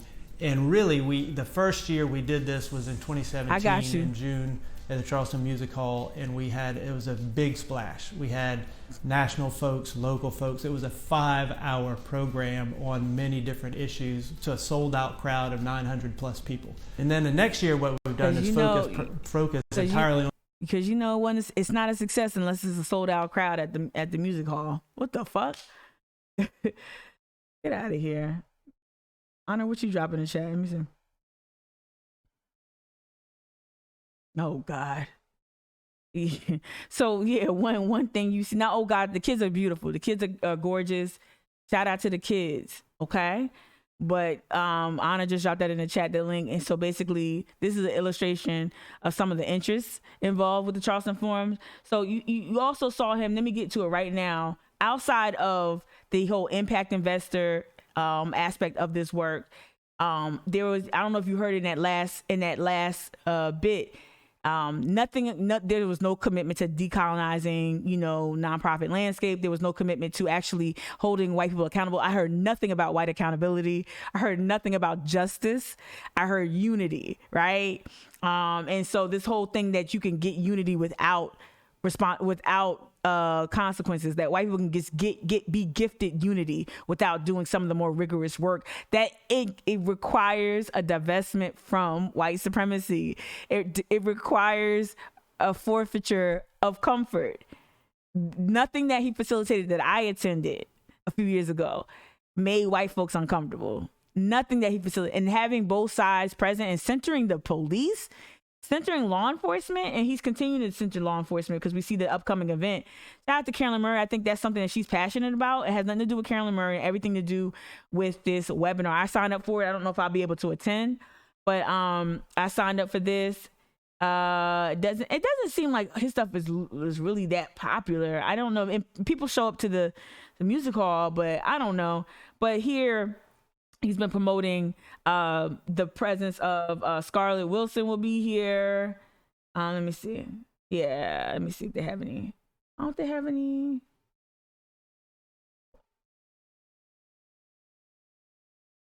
I wanted to see the post about Scarlett Wilson, but she'll be Scarlett Wilson. They just promoted that. I think it's in my. I don't want to open up my messenger. All right, let's move on for more. I want to say that some of the things that he lifted up about bringing in all these corporations, bringing in leaders, like he's had people from Starbucks, he's had people from Boeing, he's had a lot of different type of interests involved. And then Anna Marks just pointed out. The involvement of these Meeting Street Academy, and y'all know what's behind those schools.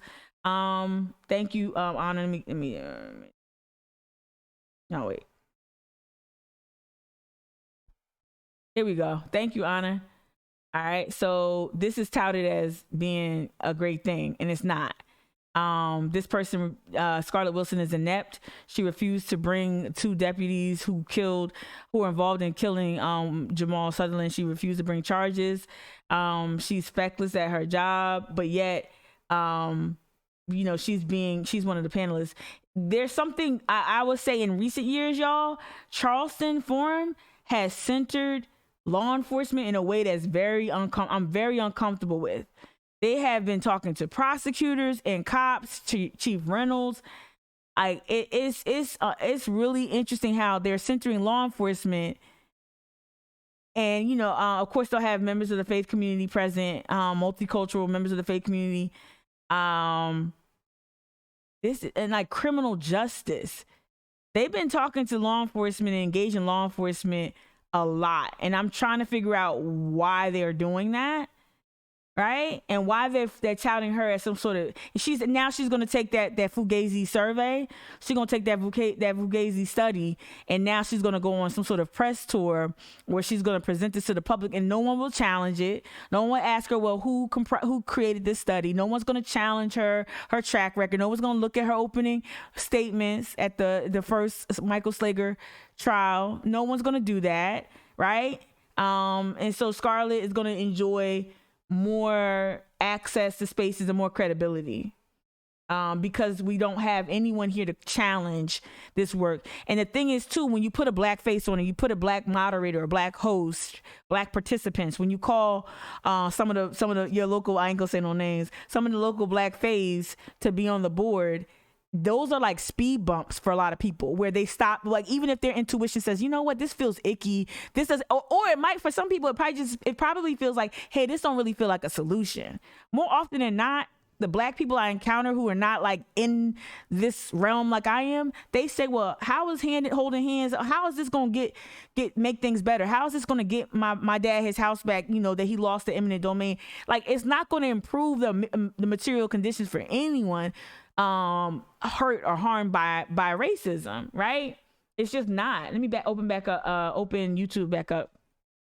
There are some phrases that I want to introduce to the lexicon, or some things beyond this article here from Truth Out was very interesting. Beyond the nonprofit industrial complex. Let's read a little bit here. Well, no, I'm gonna leave this up, and then there was another one because he talked a lot about business, right?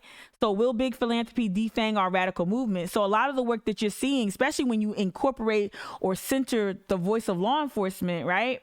When you center law enforcement, you definitely about to neutralize movement work, really important movement work, right? So will big philanthropy defang our radical movement? The Open Society Foundations and other massive organizations have pledged to support Black-led racial justice work. Is that a blessing or a curse? Let me just read a little bit of the beginning, because it centers on money, and the way that Duffy and other similar organizations similar to the Charleston Forum, the way they court corporate dollars is unsettling, right? And I told y'all about this whole funding. The left does it too, and I'm not saying that Duffy is actually liberal. I don't even know what he is. I think that ambiguity is intentional. All right. Okay, here it says this week, and this is from early in 2020. This week, billionaire George Soros' Open Society Foundations announced plans to grant $220 million to racial justice initiatives and Black-led organizations over the next 5 years. Not grassroots, though. The recipients, according to the New York Times, will include nonprofits like Equal Justice Initiative, that's EJI, and repair. EJI been there to the monument, very important work. EJI and Repairs of the Breach, the group founded by the civil rights activist and co-chair of the Poor People's Campaign, Reverend William J. Barbery. If you want to get into that conversation, we can get into that a little bit later. Grants will also go to a number of local efforts around criminal justice reform and voter outreach. That announcement echoed a pledge in June by another philanthropic grant, the Ford Foundation,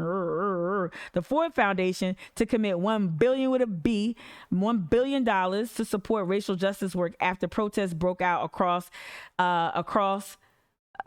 across the nation. I had a thought in the middle of that. Across the nation over racism and the police violence following the murder of George Floyd. All right. In many ways, that kind of funding comes at a critical time. Though Black Lives Matter has gained national name recognition over the last half decade. Wait, let me say it again.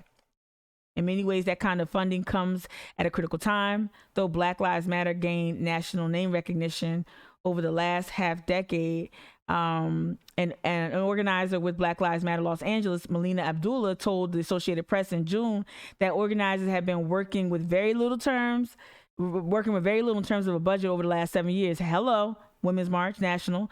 We're not paid, she says, but we also have real costs, and even if we're not taking salaries, right? The new commitments also seek to address longstanding disparities as one analysis of the philanthropy sector found earlier this year. Black and Latinx organizations still receive less funding, so on and so forth. I want them to beg a question. I want them to go ahead and beg the question. Because the ultimate question is like, will this be like, is this a solution? And it's not. I wanted to pull up real quick. I wanted to pull up. Hey, what's up, Chris Tittle? I mean, we know they will. That's the origins of the nonprofit industrial company undermining Black movements, right?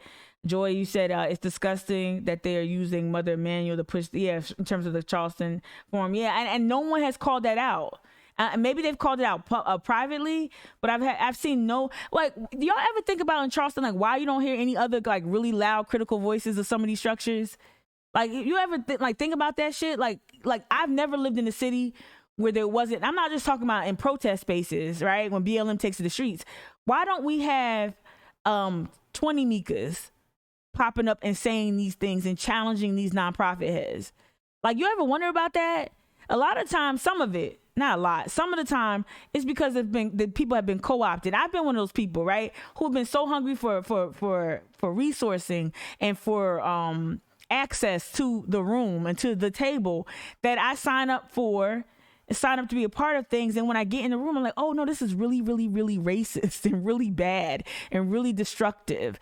And this is going to really bring about harm and surveillance to Black communities once I get in the room. But like, because I know how it feels to be lured into things because you need things.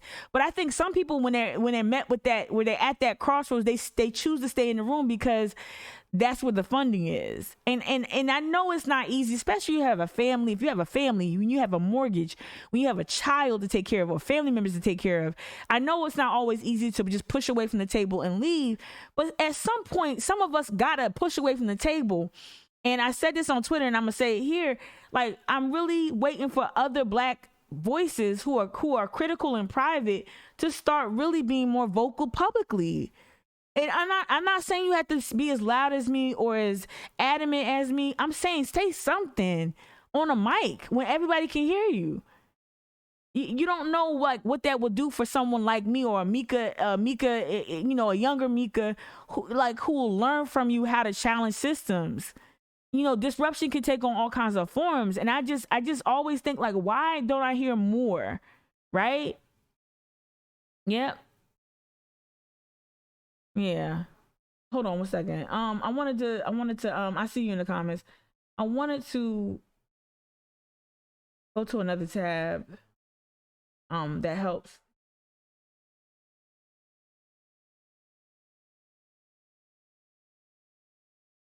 Ooh. Honor Marks, you might like this one. You might like this study, Honor. Going back to the Charleston Forum real quick. Okay.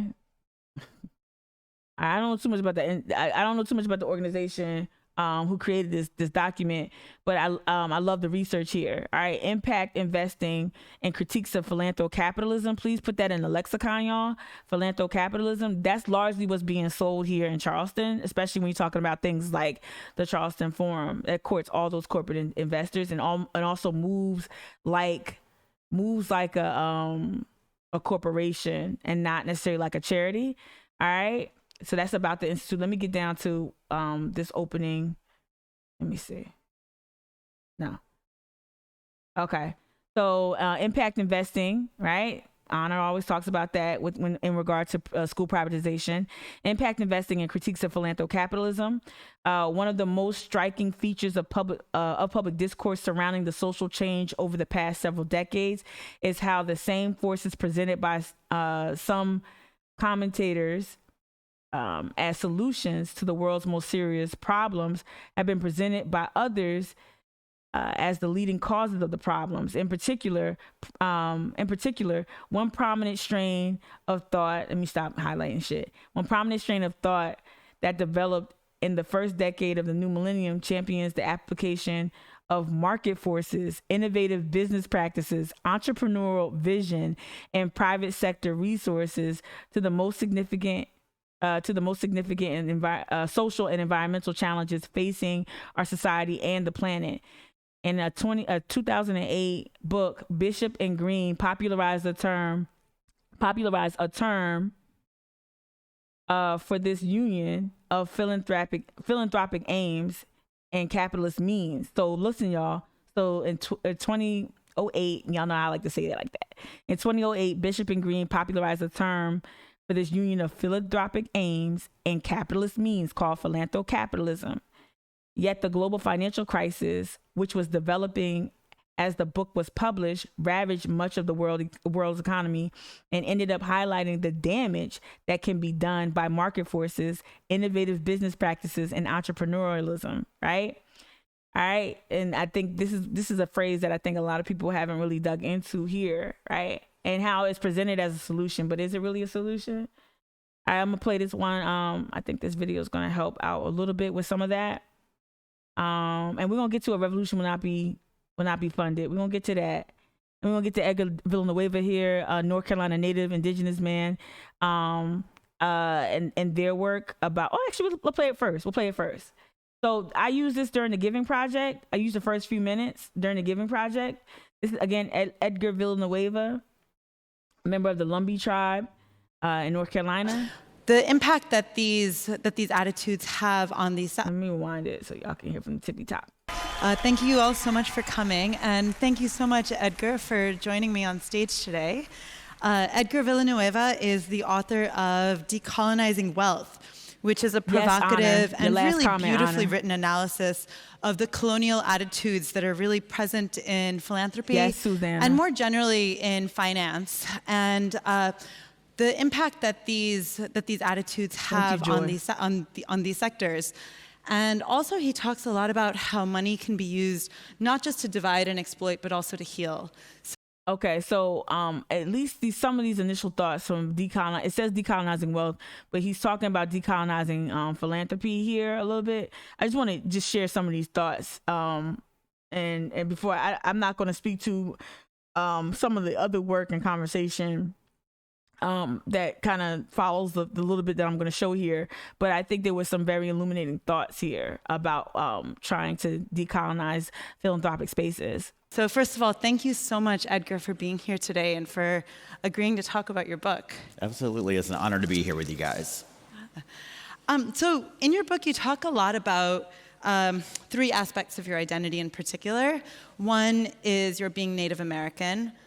Two is your being Southern, and three is your choosing a life in philanthropy. I'd love to know a little bit more about why these identities are so core to who you are and how you operate in the world. And in fact, I would say this before you even starts. I'm a little bit conflicted with some of this because, like with Cyprus, there's certain funds or certain philanthropic organizations who say the thing, right? Who say the thing and indict the practice, but don't really work their actions and the way they court dollars. Don't actually really, and they're not in alignment with their views, right? And I think Cyprus is really good at that, at saying all the buzzwords and all the jargony shit and hiring all the black faces and the queer people and funding all the queer work and all that other stuff. But then their practices, not because they fired me either. I'm talking about the leadership at Cyprus. The executive director is someone who's a profound liar and is a ruthless capitalist. And so knowing that that's your leadership, that you have a ruthless capitalist at the helm that courts almost every dollar, regardless of what it came from, and shrouds that money, shrouds all that incoming money in secrecy, knowing that's how Cyprus operates, seeing it from the inside and coming out of it, right? Fuck me getting fired. That's nothing. That's nothing. It's how they it's how they chose that leadership and have kept that leadership in place intentionally, because the money and the money and where it comes from is less of a concern, if that makes any sense. But I do think that he at least starts a conversation here that's worth meditating on, if that makes any sense. Wow. Well, what a combo of identities, right? Oh, that's cool, Joni. That's cool. My identity is really important to me for a lot of reasons. Another identity that I have is that I'm the son of a domestic worker. So I'm feeling a little emotional from that last conversation. It was so beautiful. So yes, my identity as a Native American, as someone who's from the U.S. South, is really important. Because for the most part, indigenous people around the world are very invisible. And especially in the United States, Right. Native Americans are quite invisible, particularly in the U.S. South, where we were the first point of contact for colonization. And so actually being a part of maintaining that identity and, especially working in a space that has had, quite a bit of forced assimilation to how I show up as a leader, working with a lot of people with wealth and institutions with wealth, being grounded in that identity of where I'm from. So this is why I'm playing this. You like, Mika, are you trying? Is he gonna come at it, or is he gonna come? This is what I'm saying. I use this in a given project, and I don't regret shit. But I'm like, oh, maybe that wasn't. I use it to prove a point that it didn't really prove. And what it did was reiterate that and I'm not going to impugn Edgar's integrity. From what I've read and researched, Edgar does a lot of amazing and important work. But I will say that I believe, from what it looks like to me, what it appears to be, Edgar participates in the same bullshit, identity politics bullshit that the left engages in regard to this whole really shitty philanthropy, right? So you can jump. Well, no, I don't want to do that. But so what I'm saying is that you'll get these people with these certain that may have these certain markers, and they'll occupy a role, and you really don't challenge. You don't challenge their leadership as much or as thoughtfully, because that person has this has a multiplicity of identity, right? I identify as a cash poor Black woman, the daughter of Jim Crow refugees, right? That's a lot, right? Gullah Geechee descendant, all of that. But that doesn't mean that you shouldn't look into my leadership. You should definitely look into how I treat people. Do I pay people for their assistance, for their help? How do I treat people in person? Is what I'm saying, is it grounded in scholarship? Is it rooted in history and tradition? You should definitely pour over. And I think that these identities sometimes in these spaces, just looking at that whole event in these spaces, when you have this person here presenting like this, it's like I said, it's like that kind of speed bump that it looks like all the good and right things, and you have to look deeper.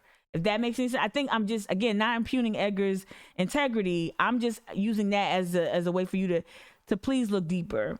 Now we're gonna listen to a Buffett boy, but it's from the Laura Flanders show. It's an old cut. It's a deep cut, but it's one that I go back to. We're gonna listen to one of Warren Buffett's sons, one of his children, because now this. Let's decide how some of this money. This was interesting. This was interesting. Hi, I'm Laura Flanders. Today on the program, a rebroadcast of one of our most popular interviews. Thank you, Jessica. With musician and philanthropist and critic of foundations, Peter Buffett. At the end of another year, we look back at some of the program's highlights, and we get a sneak peek at a documentary in progress about the lives of women and girls of color in plain sight. Y'all, if y'all don't listen to Laura Flanders podcasts or what, do that. Laura Flanders, I enjoy Laura Flanders' content a lot. What to make of the following? Philanthropy is enjoying a heyday. The nonprofit sector has never given away more, $316 billion in 2012, according to the Urban Institute. Meanwhile, governments in crisis and basic human services. This is from 2014. Grit TV guest Peter Buffett thinks a lot about these topics. He's a musician and composer, but yes, he's also the son of Warren Buffett. With his wife, he heads up a foundation. But in July, he penned an op-ed with the provocative title, The Charitable Industrial Complex. And he wrote, as more lives and communities are destroyed by the system that creates vast amounts of wealth for the few, the more heroic it sounds to give back. So this is what we see a lot in Charleston, the guilt washing, right? So basically in, what's his name? The dude that wrote, I forgot his name. But yeah, we kind of use these as like some sort of like moral car wash. We use some of these charities. And that's the other thing. So like with the Charleston Forum and with the Friends of Joseph Floyd Manor, that's led by a young white girl, a white woman, you see a lot of like other organizations, like Boomtown is closely connected to the Friends of Joseph Floyd Manor, right? They have an unsavory relationship with that supposedly mutual aid effort. And so you'll see that Boomtown is helping out Joseph Floyd Manor. So it's like this thing where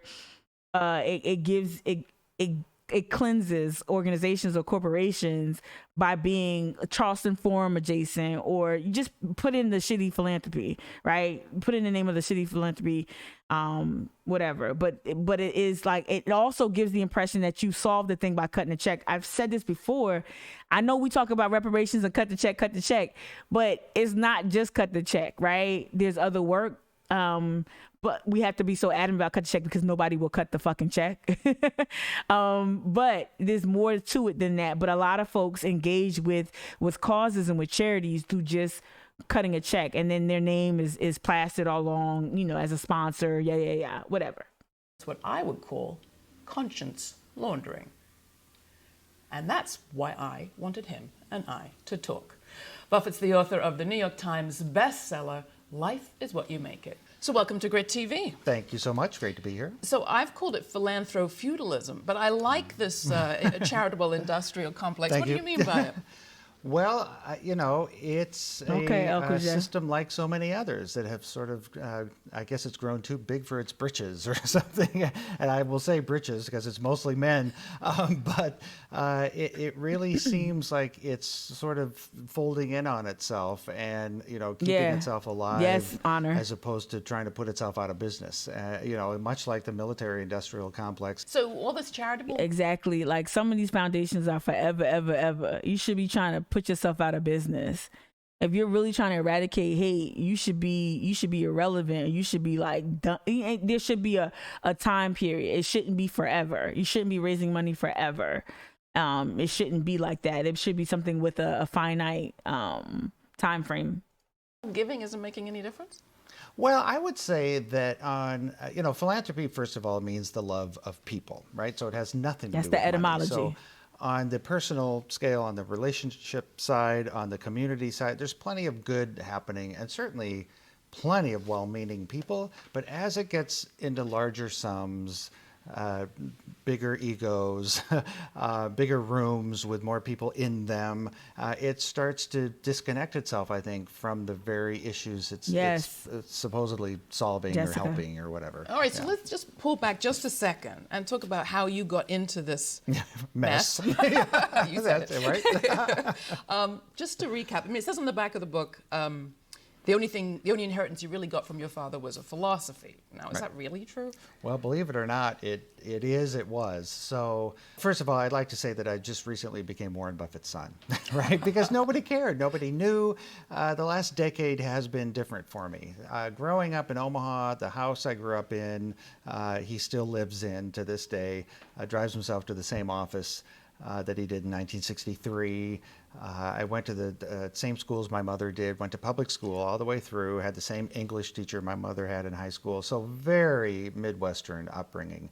Nobody did know, including me, what my dad did or that there was vast amounts of money piling up. We still don't really know. No, we still don't. That's true. It's a mystery, but he must be good at it, right? And I remember my dad literally saying, if your passion is collecting garbage, go for it. I will not love you any less than if you are a doctor. Now that's incredibly liberating, and he meant it. And I know that like I'm gonna pop out because I think the first part is really what what I wanted to hone in on. I think that he brought up some valuable concepts, and in that op-ed, go ahead and try to find it.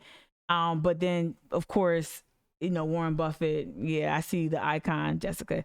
But I ain't gonna get into all that. He does make some interesting points moving forward, but I wanted to, again, just trying to start conversation, y'all. It's hard to do a lot of things. Can't watch everything at full length during the live stream. So just trying to introduce certain concepts that you don't necessarily encounter here in this area. I wanted to hop over to, there was some important, if you want to read this, I thought this was very, very important to read. Adnan Girdas, that's the one. He wrote the book Winners Take All, about that whole predatory history of like philanthrocapitalism. But I wanted to lift up, beyond the nonprofit industrial complex, right? So let me read this from Truth Out, okay?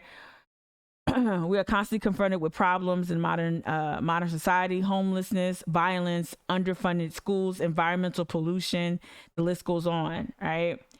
Many people who want to address the urgent issues, figure out what's working. For urgent issues, figure that working at a nonprofit or NGO is a great way to make a difference and get paid for it. That's what I thought. Right? Oh, I can work for a social justice fund that's addressing all these things and get paid for it, right? That's exactly how I thought, right? All right. And it seems like the number of jobs available in nonprofits keeps growing as politicians hack away at government programs. Because remember, government's supposed to take care of you, not organizations.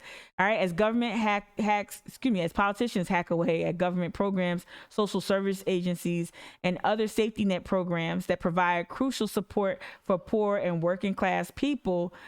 Service nonprofits often fill the gaps, unfortunately. While nonprofit can refer, I said this on Instagram recently in regards to wine and food. While nonprofit can refer to any institution, West Edge as well, any institution that business. Wait, hold on, let me read it right. While nonprofit can refer to any institution with that business status, the phrase service nonprofit is more specific, referring to nonprofits that engage directly in providing services to people, such as beds for homeless people, advocating for services like Planned Parenthood's Action Fund, right? That's when you start learning the distinction between 501c3 and C4. All right. Service nonprofits are a part of what some progressives and leftists sometimes refer to as a nonprofit industrial complex. The U.S. nonprofit sector today accounts for more than $11 trillion with a T, y'all, $11 trillion in annual economic activity, making it on its own one of the world's largest economies. All right, and this is the book y'all gotta read. I'm gonna click on it right now. This is book I always suggest. Is it gonna? Okay, yeah, The Revolution Will Not Be Funded. I'm gonna roll right back to that article from Truth Out. Right, so this is where I started my journey, right here. Okay, so this is basically what the book is about. $1 trillion industry. U.S. nonprofit sector is one of the world's largest economies. From art museums and universities, University Hospital, MUSC. Okay, MUSC, think MUSC, university hospitals, to think tanks, church charities. Over 1.5 million organizations of staggering diversity share the tax-exempt 501c3 designation, if little else. Many social justice organizations have joined this world, often blunting political goals to satisfy government and foundation mandates. But even as funding shrinks, many activists often find it difficult to imagine movement building outside of the nonprofit model. Hello. The Revolution Will Not Be Funded gathers essays by radical activists, educators, and nonprofit staff from around the globe who critically rethink the long-term consequences of what they call the nonprofit industrial complex. Drawing on their own experiences, the contributors track the history of nonprofits and provide strategies to transform and work outside of them. Urgent and visionary, the revolution will not be funded, presents a biting critique of the quietly devastating role of the nonprofit industrial complex plays in managing dissent. And managing dissent is important, right? So that's also like being locked out of these spaces routinely has shown me that there's a reason why. Like I stepped away from a Gibbs initiative because I knew that what I wanted to do, I knew the Gibbs was not going to be a partner in anything I wanted to do here in Charleston. Right. And I knew that like the kind of critique I wanted to offer up or the kind of critique that comes with my involvement in anything will not be home there. Right. What's up, Julie Hussey? Thank you for making this point, Mika. It is what I was trying to address when I was saying, isn't it about the money? It isn't about the money when the focus is on money. Those with money will retain power and centering. Thank you, Julie, for that comment. All right. Let me see where we're at right here. So yeah, I clicked on the link. The anthology, The Revolution Will Not Be Funded, defines the nonprofit industrial complex as a set of symbiotic relationships that link political and financial technologies of state and owning class control with surveillance over public political ideology. So when you incorporate with the government and some of the people who contributed to the revolution will not be funded, when you incorporate, now you are subject to a lot of regulation.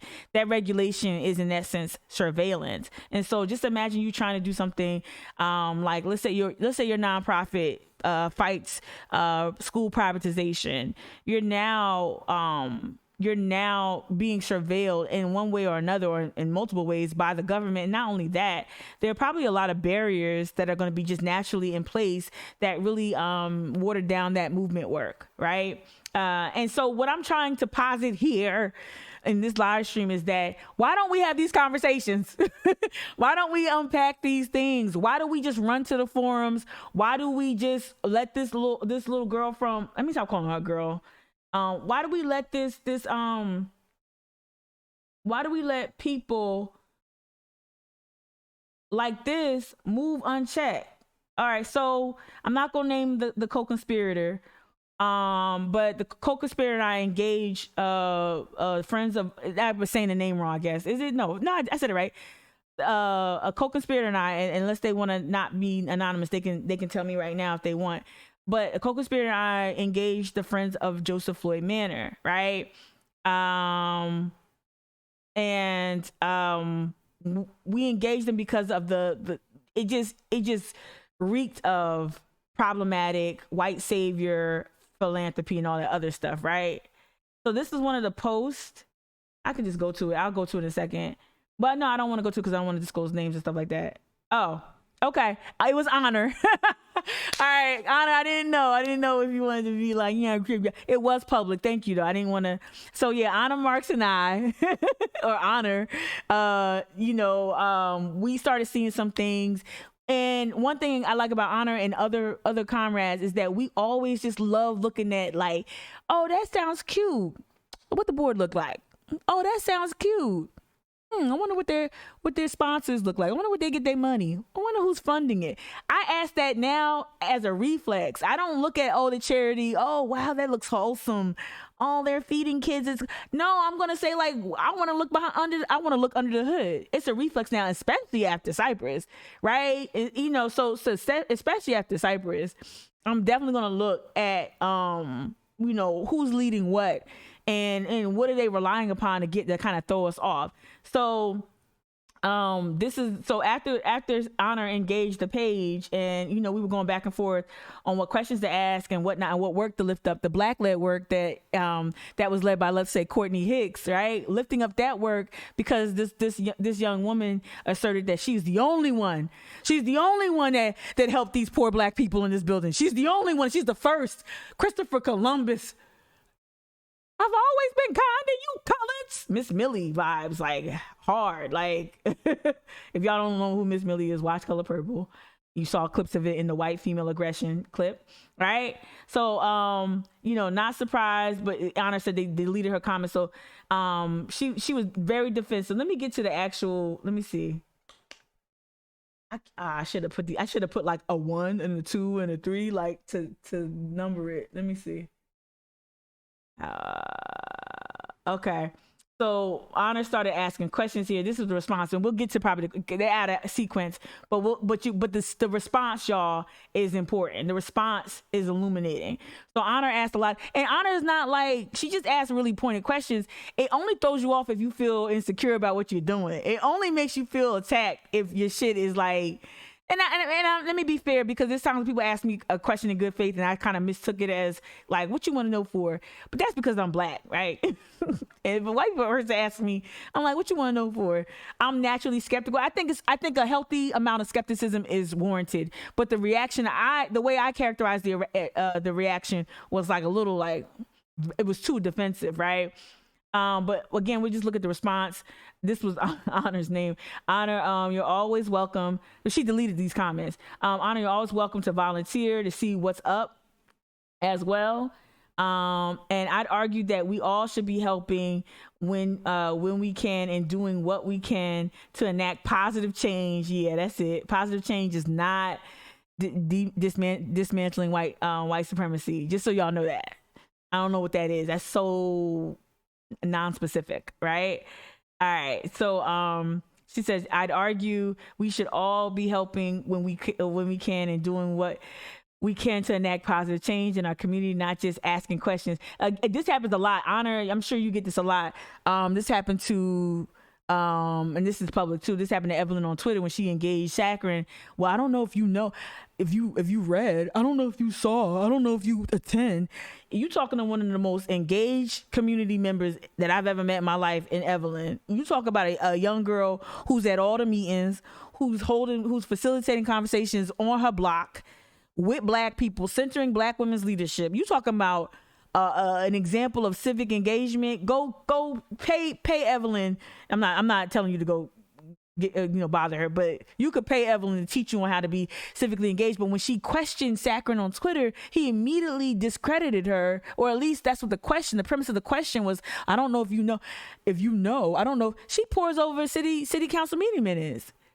Right. And so here you got this woman, this young lady, positioning, kind of saying that Honor's questions are just that, just questions, as if Honor hasn't been committed to her community, to her children, to her schools, to her, right? Like to jump to that conclusion was really interesting to me and very telling, right? Not just asking questions, as if this just screams white saviorism, y'all. All right, and it says, Honor, we are a grassroots. You're not.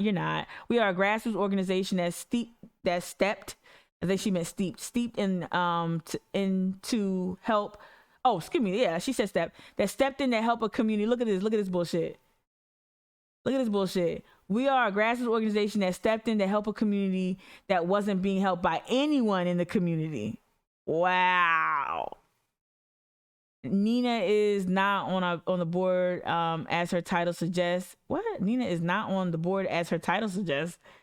Has an interest in community outreach. The charity is 100% volunteer and community funded.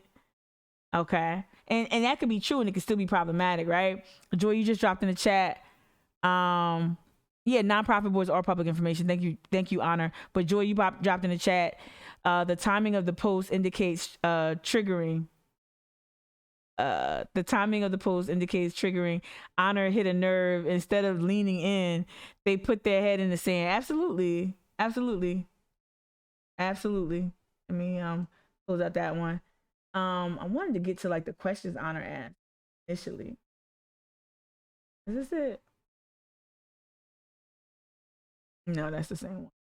I downloaded like twice. Okay. All right, so this is when some of the initial conversation says, is there a specific reason you are asking? Yes, as I mentioned in my first comment, my interest is in social impact investors and what kinds of return on investment, financial returns they stand to gain as a result of interacting with vulnerable communities.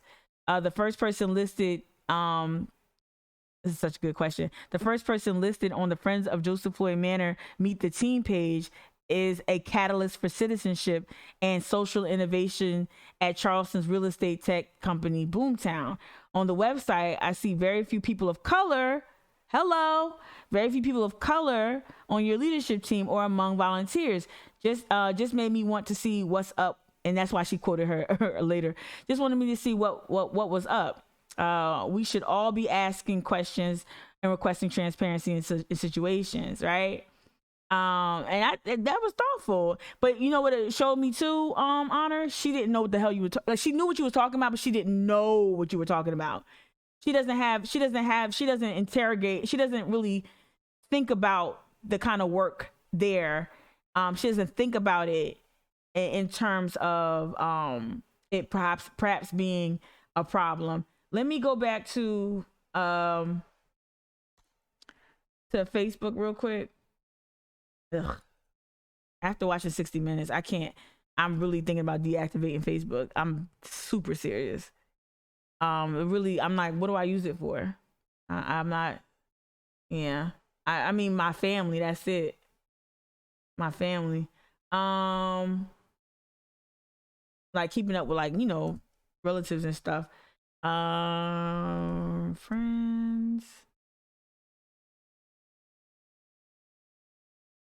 Here we go. Okay. And again, not trying to make y'all feel bad if y'all support this young lady and her work. I'm gonna look at things a little bit different from the vast majority of folks. Did they block me or something? I blocked? Oh no. Also too, they're racializing poverty in a way that's really kind of gross. I'm trying to find that post that she responded to Honor with. And I love how the logo, I love how she said no one was stepping in, even though we literally saw Courtney, and Courtney still supporting Joseph Floyd Manor. But how, and this is her, I never heard her voice. When we got here, let's take a look. Okay, this is her. Want to know what it's like on Giving Thursdays when we got here? Let's take a look. How you doing today? I have a big problem also photographing poor people without express consent. I think that's really, really yucky and mission trip vibes all the way. No, I forgot your Sprite. I'm sorry. If anyone ever wants to come volunteer, Spencer needs some Sprite. Oh, okay, I got you. Good morning, ladies. Good morning. We brought a bunch of stuff for you guys. And the thing about like stuff like this is that you'll get so many volunteers because it feels good. It's not something where you have to think about it. You show up, there's a table full of all these products, and you just, and you probably say, well, Tamika, didn't you, Courtney, Chris, Kaylin, and Candace, didn't y'all do the same thing? No, it wasn't the same thing. There's actually more of a conversation with what this work could look like moving forward, and also what we were trying to do. Let me speak for myself. Let me say it this way. I don't want to say something that's not really accurate. What was accurate was that our involvement, it was like pulling a sweater. It was like pulling like a thread from a sweater. Like stuff just started to unravel. So like we came in there Courtney came up with the idea. Courtney initiated the whole thing because of the mask mandate that came out at the height of the pandemic. We knew that black people would be policed at a higher rate for not adhering to the policy. So what started off as, hey, let's get all these black folk masks, turned into, let's get them a bunch of stuff they want. Toilet paper, Ensure, like a bunch of stuff, snacks, food, a bunch of stuff, health and beauty items, bleach wipes, all that kind of stuff to help them stay really healthy and safe, right? That's how it started. And once we engaged with the not just the people, but the people who helped run the building, we learned that there were other issues. People pulled us aside in confidence and told us things, right? So we now know that there's a larger problem. And then there were, even though we could not carry out the work there were more conversations about what this building really represents here in Charleston and the greater issue, which is white supremacy, which is rampant poverty, and how Charleston continues to enjoy massive gains through certain real estate and development deals. The CVB and tourism district, there's tons of resources flooding into Charleston, but none of it is reaching our those most in need. And so we were engaging with the building, we were engaging with the people differently than this effort. This is what you would call a Band-Aid. Now you're going to need Band-Aids. You're going to need emergency assistance. You're going to need mutual aid. But if your mutual aid is not rooted in anything deeper than just performative actions, then it's just that. And also who you bring to these spaces where these Black people live. And this is my homie right here. But I just and no one in here, like, the people, they're taking the help that's given to them, right? Let me see if she even speaks about this man's activism. And it says she does acknowledge his activist, stands up for equality, right? But what do you, and then she says positive change in the community. Jerome has organized voter registration at the Man with the League of Women Voters. And he does do that. I got his art. I actually have his protest posters. He gifted me two after a conversation with him. I have him on my wall. I'm looking at him right now. This man is a treasure. He was out at the Women's March rally, masked up. He laminated his own signs. I just think the people that they bring into these spaces also potentially could put the people at risk as well. And there's no real challenging of the very system. This merch shit is like, okay. There's no real challenging of it. And it's like, again, there's a tendency to racialize poverty. Oh my God. And for her to say, like, she's the only one that step in, and you see how she's centering herself at each video, she's centering herself, make sure she's seen with a We're ready to go. Keep trying to put some meat on his bone. Oh my God, I can only imagine the problematic shit they say to these Black people. Let me read the comments real quick. So again, Anna, you said that she also knew Boomtown RO is an impact investor. She just didn't want to admit it. The 50C provides cover. Nicole, you went on to say, this is really helpful, y'all. Before I started listening to Mic'd Up, I would never thought to think about who's behind a nonprofit. Thank you. Yeah. The amount of stuff you don't know is really staggering. It is. And that's the thing, like, and I know you probably have to do, like, that's the thing. Like, I'm not trying to get you stuck on like frustration either, but there's a lot of trash ass philanthropy here in Charleston that doesn't have a Black liberation analysis, that doesn't have any type of race analysis at all, or class analysis here, especially given that Boomtown is behind it, right? Shout out to the sub. Thank you. Oh, you gifted it to Alvin. Thank you.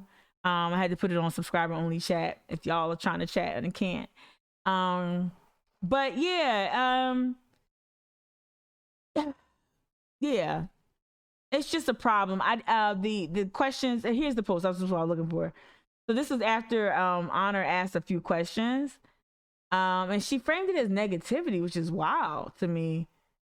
And see, this is the classic white liberal bullshit right here. This is very empty, right? What's up, Peppy? Oh yeah, she is the female. She kind of is like the. No, I won't say that because I think she thinks she's doing a good thing. But when asked like, "Yo, what is your philanthropy made of?" When fundamentally asked that question, you get defensive. Like, to me, is a red flag. And then when you rely upon this empty gesture here, now how many times have you seen signs like this in a racist white person's yard? A lot, right? Hate has no home here. I want to get to the comment she gave. Let me see if she talks about it here. But yeah, basically hate so she was framing a lot of the questions from Anna Marks as hate, which is really interesting. Versatile residents talk to volunteers, ask questions, learn, be open. be a friend, be an ally. So she subscribes to all the bullshit, like the allyship, which is not helpful to anything. I think people see signs like this or all these different languages here. That's not like, what is she? I don't even know why she's posting this. And this is like a random. Is this her yard? And like, this doesn't mean anything. This is empty. This is just platitudes. This is nothing, right? Honor, you says, if you ask who someone's board is and they call it hate, you better dig deeper. You right. I said the better part. That's right. And just mutual aid, like there's more to mutual aids than just showing. She makes sure her hair is looking good too. There's more than mutual aid. Like, we do mutual aid with Friends of Gadsden Creek. We do mutual aid. We have Hannibal's cater as many folks as we possibly can. Little Mama was there at the last mutual aid effort we had. We do mutual aid, and we think about these. We pour over the decisions that we make. We pour over who to involve and how to engage. We pour over whose picture to take and who's not, who picture should we not take. We also have a big education component to the Friends of Gadsden Creek work that we do. And I want to say this, and I mean this. Friends of Gadsden Creek is the model on how to build a multiracial coalition that centers Black people and their voice, not just takes pictures of them, not just shows you in the same space, giving them, first of all, giving them all hand-me-down clothes. Like, again, you need this assistance, but I got a big problem with charity too, like the blessing box that lifts up. Put some meat on his bone. That lifts up charity that gives people hand-me-downs, and a lot of gives people hand-me-down clothes, right? Gives, like, blessing box is, hey, pour through your cupboard and that Aunt Jemima pancake mix you don't want, put it in this box on the roadside that's not climate controlled, that's exposed to extreme heat and sun and palmetto bugs. Like, I don't want anyone to eat anything that comes out of a blessing box. Is what the blessing box trying to do wholesome? I guess. But the outcome to me matters more than the outcome matters way more than your sentiments going into it. And same thing here. And to perpetuate this whole racialized poverty piece is really interesting. I really don't see no white folks outside of some major food banks that work with churches and other community organizations. I don't see a bunch of white folks running out to the rural parts of where white folks live in trailer parks and whatnot, running to them with snacks and shit. I don't see that. I see it in Black communities, right? And it perpetuates this narrative. But asking for more about your board is not hate speech, and it's not negative. It might be difficult for you to answer, but just say that. So many layers, right? All right, right? So many layers. So what I want to do is invite you to this Truth Out piece. It's called Beyond the Nonprofit Industrial Complex. This is the what's this? The Republic, National Republic. Will big philanthropy defect? It was one other article. I'm trying to find it. Hold on. I bookmarked it. Definitely want y'all to hit me up if you want to read about impact investing. Honor Marks, I'm gonna send this to you. You probably already Googled it. But if you want this, Honor, I can forward this to you as well. I wanted to go to the website of this. Oh, okay. Let me see.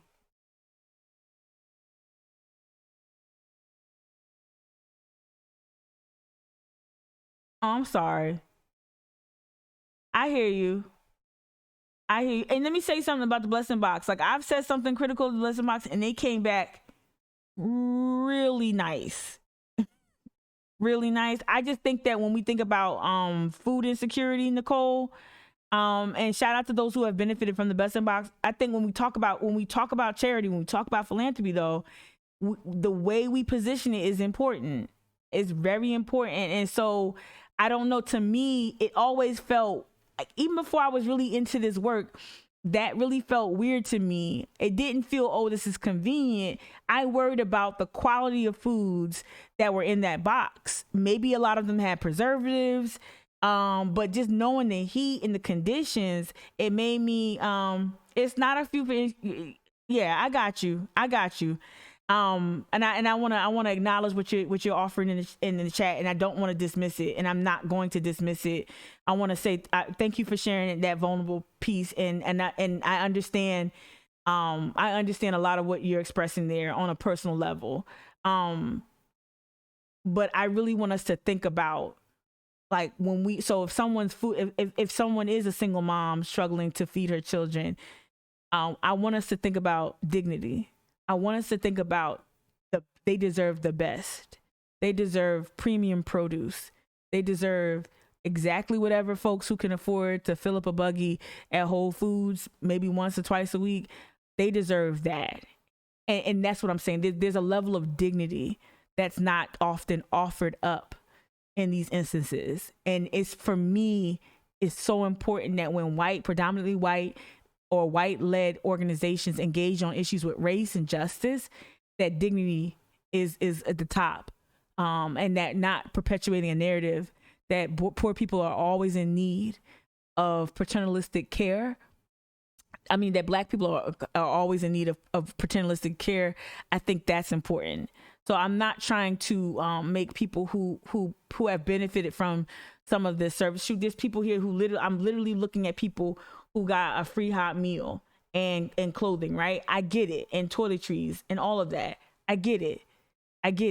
But there's something bigger than just the wholesome act, right? And there's a way for this young lady and other organizations like this to start centering Black people and centering dignity. I'm not met with dignity a lot of times when I engage with this work in these spaces. There's times where I've volunteered, I've joined something like this, and I was talked down to because of race, right? There's certain things that are ignored because the leadership has not done that analysis, right? And so you open up Black people, even if they don't feel it immediately, even if you don't see the ramifications immediately, there's something that these folks are opened up to, that I feel, whether it be surveillance, whether it be all types of stuff, that I don't feel is fair, if that makes any sense. And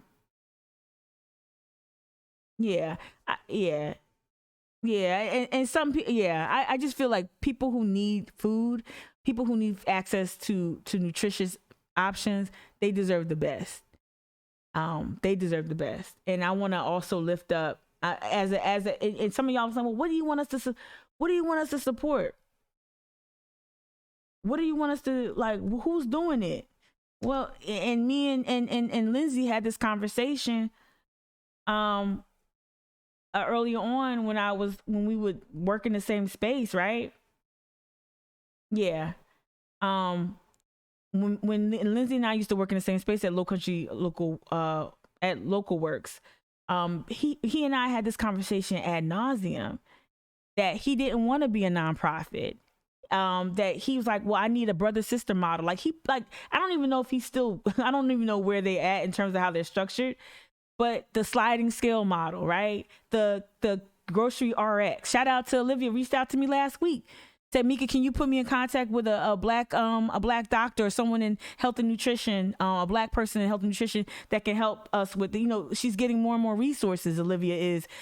She's giving people prescriptions. So to me, the antithesis, or not the antithesis, no, but the contrast to the Friends of Joseph Floyd Manor is Low Country Street Grocery, which had routinely, I don't know if they still do, routinely set up shop outside of Joseph Floyd Manor, so where folks can use their EBT card to purchase delicious and high quality produce, and not anything prepackaged. And I would say, look, if I'm gonna be critical of anything I was involved with Courtney, the one thing I'll be critical is that I think we gave a little too many packaged foods, we gave too many snacks. We gave too many boxed goods with preservatives, right? And we get that. Sometimes you have to do that because we don't know how people are able to store their food, convenience, a lot of things. So it wasn't that we did the wrong thing. It's just that if you want to critique anything, how could we have met that need for food without giving them so many like chips and whatnot, right? And I don't think we gave chips, but you know what I'm trying to say. And so like it's through my proximity to Low Country Street Grocery and watching how Lindsay built this out. With Olivia too, its most current iteration, how if you look at how they put their business model together, and like literally trying to resist this. Like, I don't want to be a part of the nonprofit industrial complex. I actually want to be a solution. And instead of going to predominantly Black areas and giving a bunch of foods, and recruiting people from, this is the Grocery RX, recruiting people from the community to teach that food is medicine, right? So this is what I'm really proud of, this work that really started to come together when Olivia joined LSG. Grocery RX is a produce prescription program that brings the idea of food as medicine straight to clinical setting, right? So she's partnering with clinics, the healthcare institutions. We partner with clinics and organizations to take a comprehensive approach combining healthcare, nutrition education, and food access into one happy medley. Participants attend a weekly nutrition class, then get fresh fruits, vegetables, local eggs delivered to their door to put the theory into practice. Grocery RX includes cooking demos, grocery store tours, weekly recipes, individualized guidance for various disease states, and so on and so forth.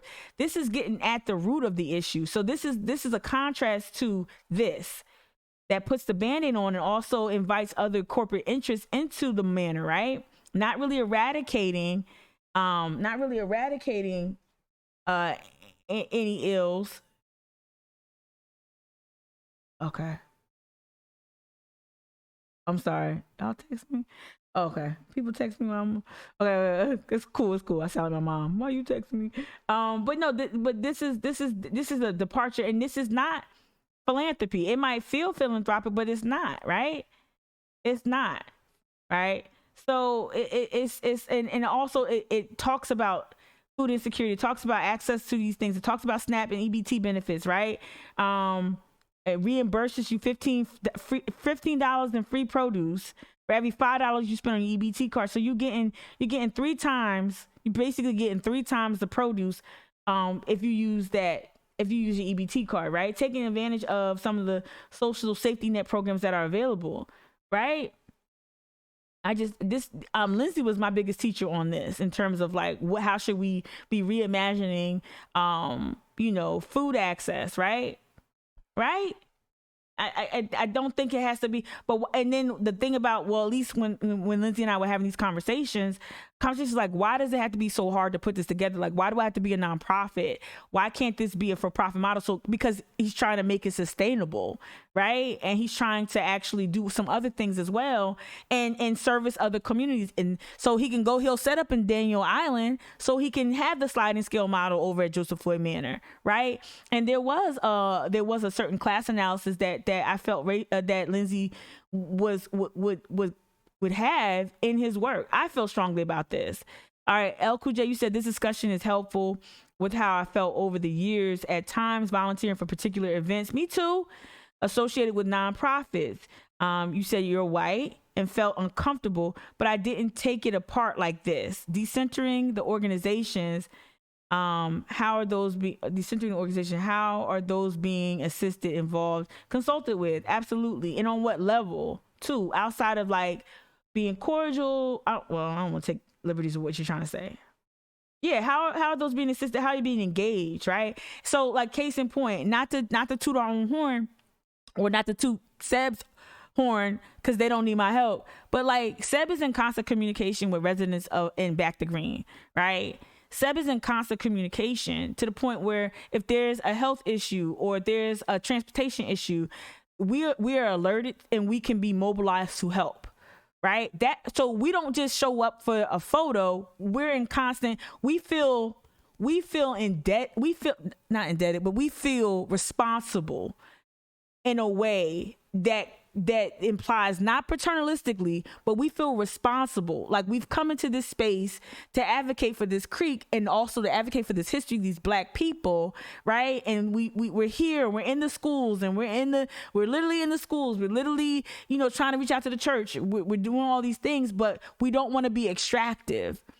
And so what does it look like to really be committed to this community? And we're trying to demonstrate what commitment looks like by like, hey, if you need something, I'm a phone call away. This is you need a ride to the doctors?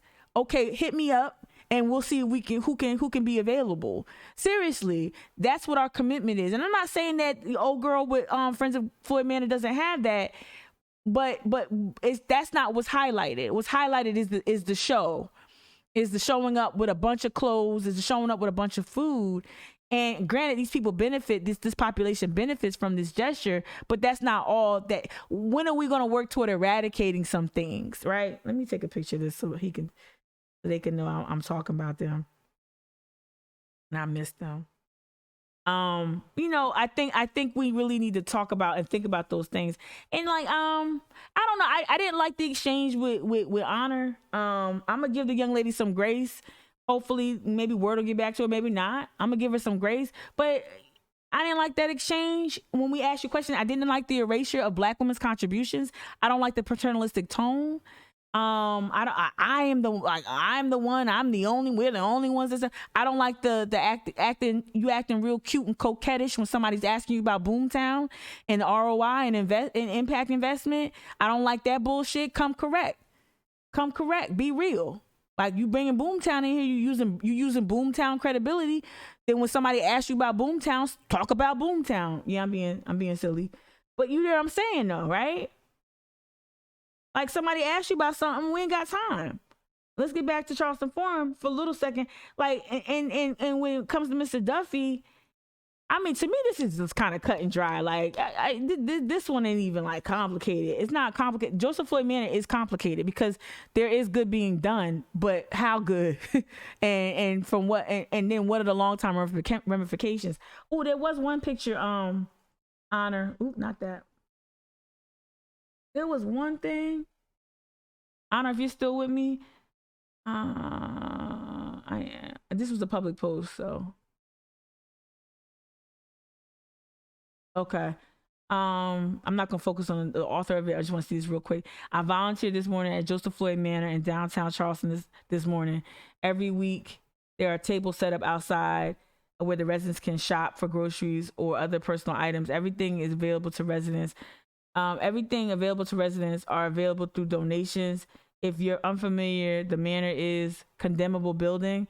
Yet nearly 200 people live there. Many are elderly, and many are disabled. Some can't even leave their apartment. We learned this. Me, Courtney, and we all learned this when we were engaging with it. And I think, this is the question I think you begged, Honor, if you're listening, was like, this is the thing though. This is a condemnable building. It's been that way for a minute. Even when Enough Pie was doing their stuff up there. Radio has a radio antenna up top there. They did some pretty extractive stuff that I didn't really agree with in regards to Joseph Floyd Manor with Enough Pie. This aspect is really, we know that the city, that's the larger issue. And I was wondering if if it's a condemnable building, what is the Friends of Joseph Floyd Manor doing to address that, or to like investigate why it's condemnable? Why are these people pretty much incarcerated because they're impoverished? I mean, it feels like a carceral state in some ways. Like, how is that right? And it seemed like there's more about, hey, let's show up and give food. But what about the very thing that created the conditions to where you have to keep showing? Like, don't you at some point ask yourself, why I got to keep showing up? Like, on a basic level, like, why do I have to keep? Why does this problem exist? What contributed to these conditions? That's the thing that's missing. And when I say shitty philanthropy, that's the basic questions that aren't being asked like that, right? All right, I'm gonna close that out. I wanted to talk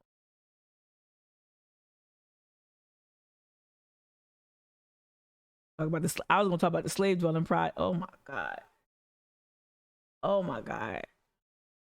Let's just talk about this nonprofit real quick. Now, I know there's Black people who, let me preface this. I know there's Black people who love, who run, who are hired by, who fuck with the slave dwelling project. I am not a fan. I am going to be very vocal about, I don't think I have to practice or perform my oppression for you to understand how fucked up slavery was. I don't think you camping out on a plantation as a slave. I don't think slave cosplay is actually starting any conversation about race, about dismantling white supremacy. I don't think that helped. I think that this shit it makes white people feel like they did a thing by like, wow, it was really rustic. It was really bad, right? Right? That part, Nicole, sorry for the lag in the chat, that part. But I'm not going to focus too much on the... you know what I'll say about the slave dwelling project? Can I ask a question? Why do white people love this thing so much? Like, why? Oh, like, I get so many people say, well, used to, they know now, they know better now. Tamika, why won't you come in and spend the night at oh, they doing it at McLeod too? Oh my God. Oh, he did it at McLeod. Oh boy. I had so many white people say, Tamika, won't you go, you should do the slave dwelling project. I should do this thing. I should do a Westworld version of Charleston's Westworld version of slavery. There's a white person too. You should spend a night as a slave. I should. Karen, literal name was Karen. No, boo. I shouldn't. And then what this does? Let me try to get some of my thoughts together. Right. The reason why I'm on it is because Historic Foundation is lifting this shit up, right? Yeah, Justin. Like, reason why I'm on this is because the Historic Foundation, shout out to Honor Marks too. They posted something. It was just this picture. It was just this picture, right? Thank you, Nicole. Thank you, little mama. It was just this picture, no caption. There's still no caption, right? And Honor Marks was under there, was like, oh, here it is right here. Can the Historic Charleston Foundation provide some context for this image? And I think maybe they added more pictures later, but it was just this picture. And I'm not like, and then look, they got people like prominent Democrats, people, laudable intellectuals. It's getting a lot of support. I think this misses the mark. Let me just say it like that.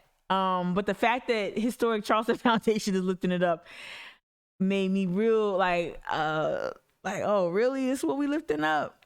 Not the actual narratives of like rebellion, not Black fugitivity, but Black suffering and trauma. This is the thing about Black people when we engage in stuff like this, when we create nonprofits or we create organizations or we create whatever, that do things like this, right? That claim to be changing narratives and changing times.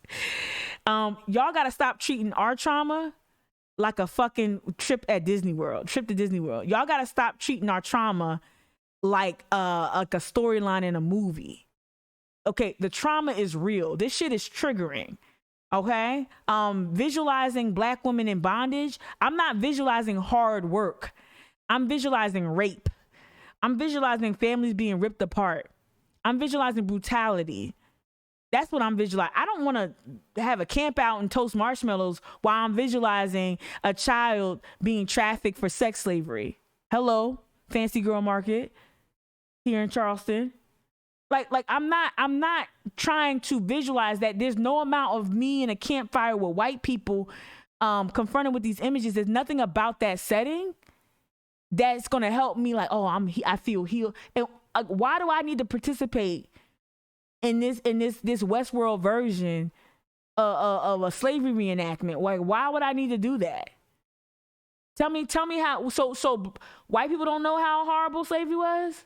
Is that what? I don't even understand. If you're going to have an immersive slavery experience, let me say, Joy, what you just say? If you're going to have an immersive slavery experience, do it all the way. What you mean? Like what? Not me. You better come up with a hologram.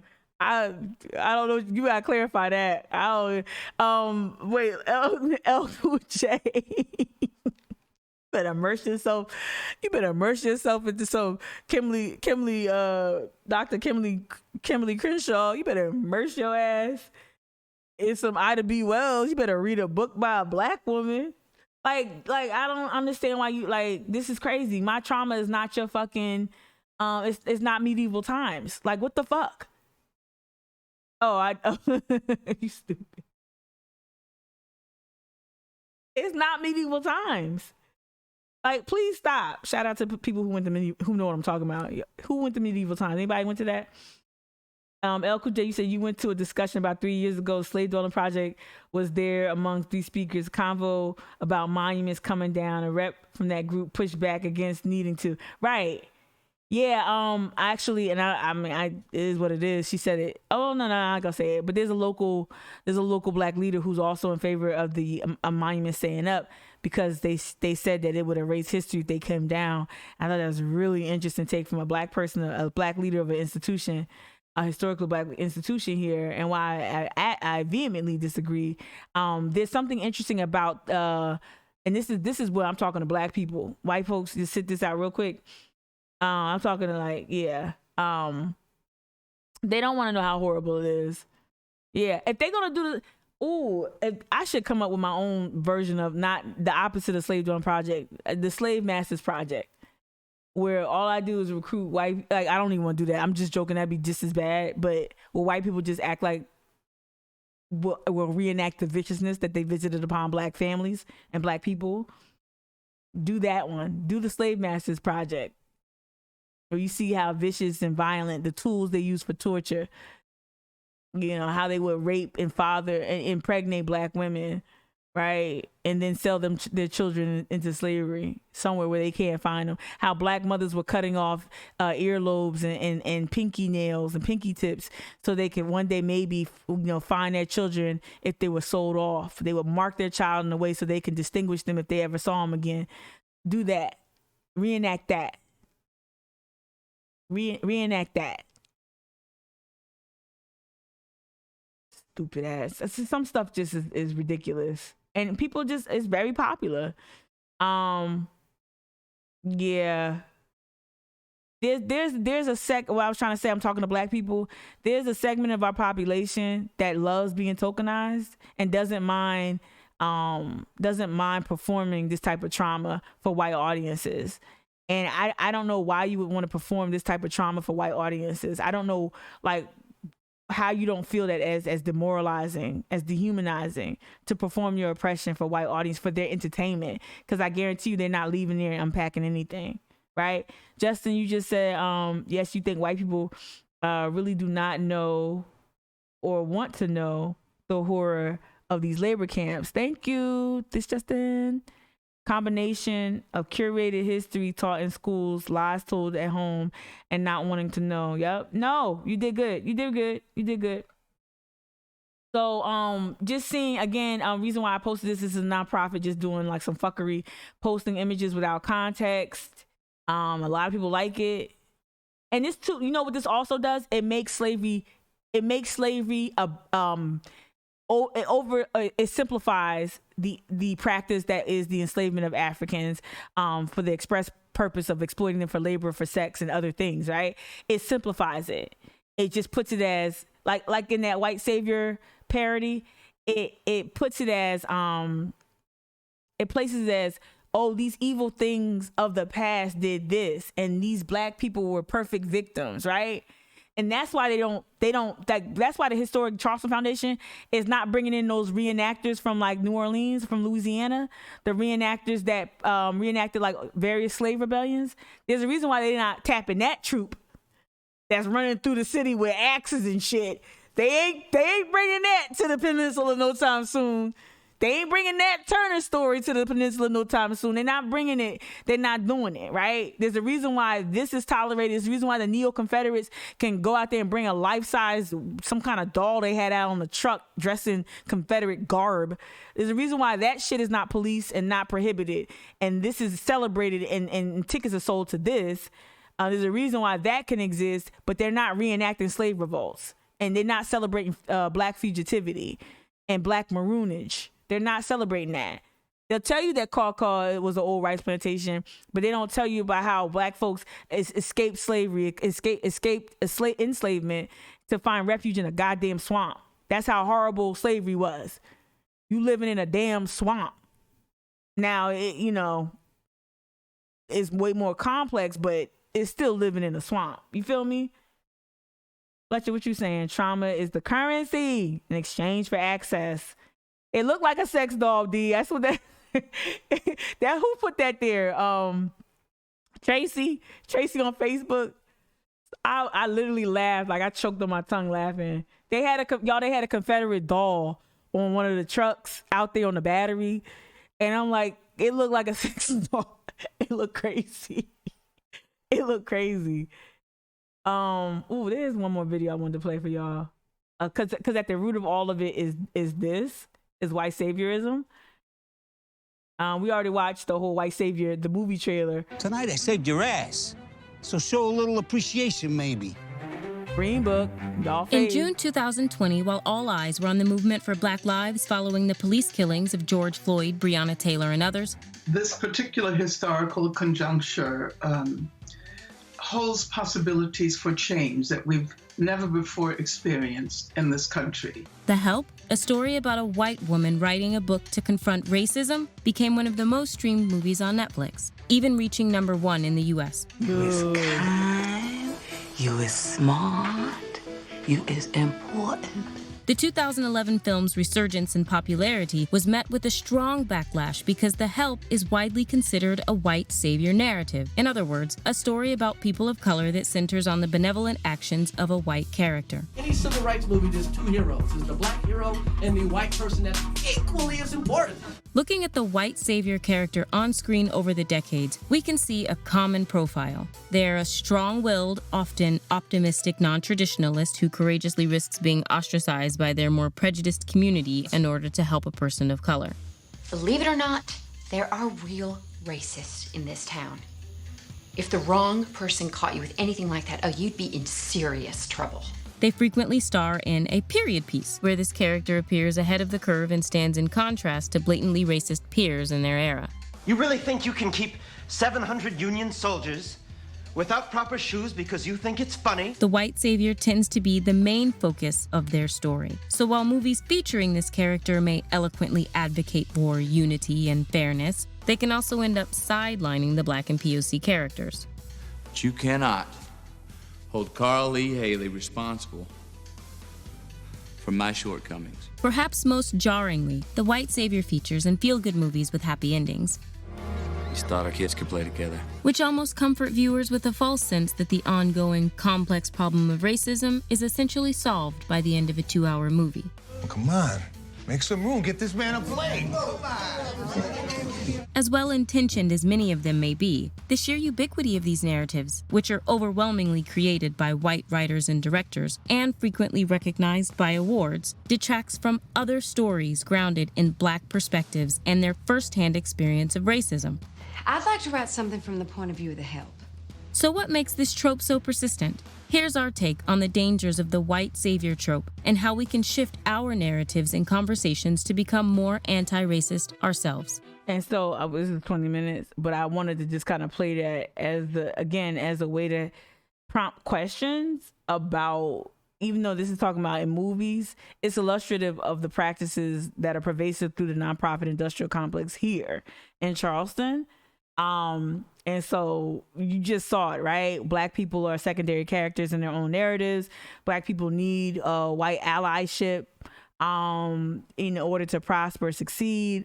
It's very paternalistic. Black people become almost childlike in a lot of these narratives. Black people are passive actors, again, in their own story.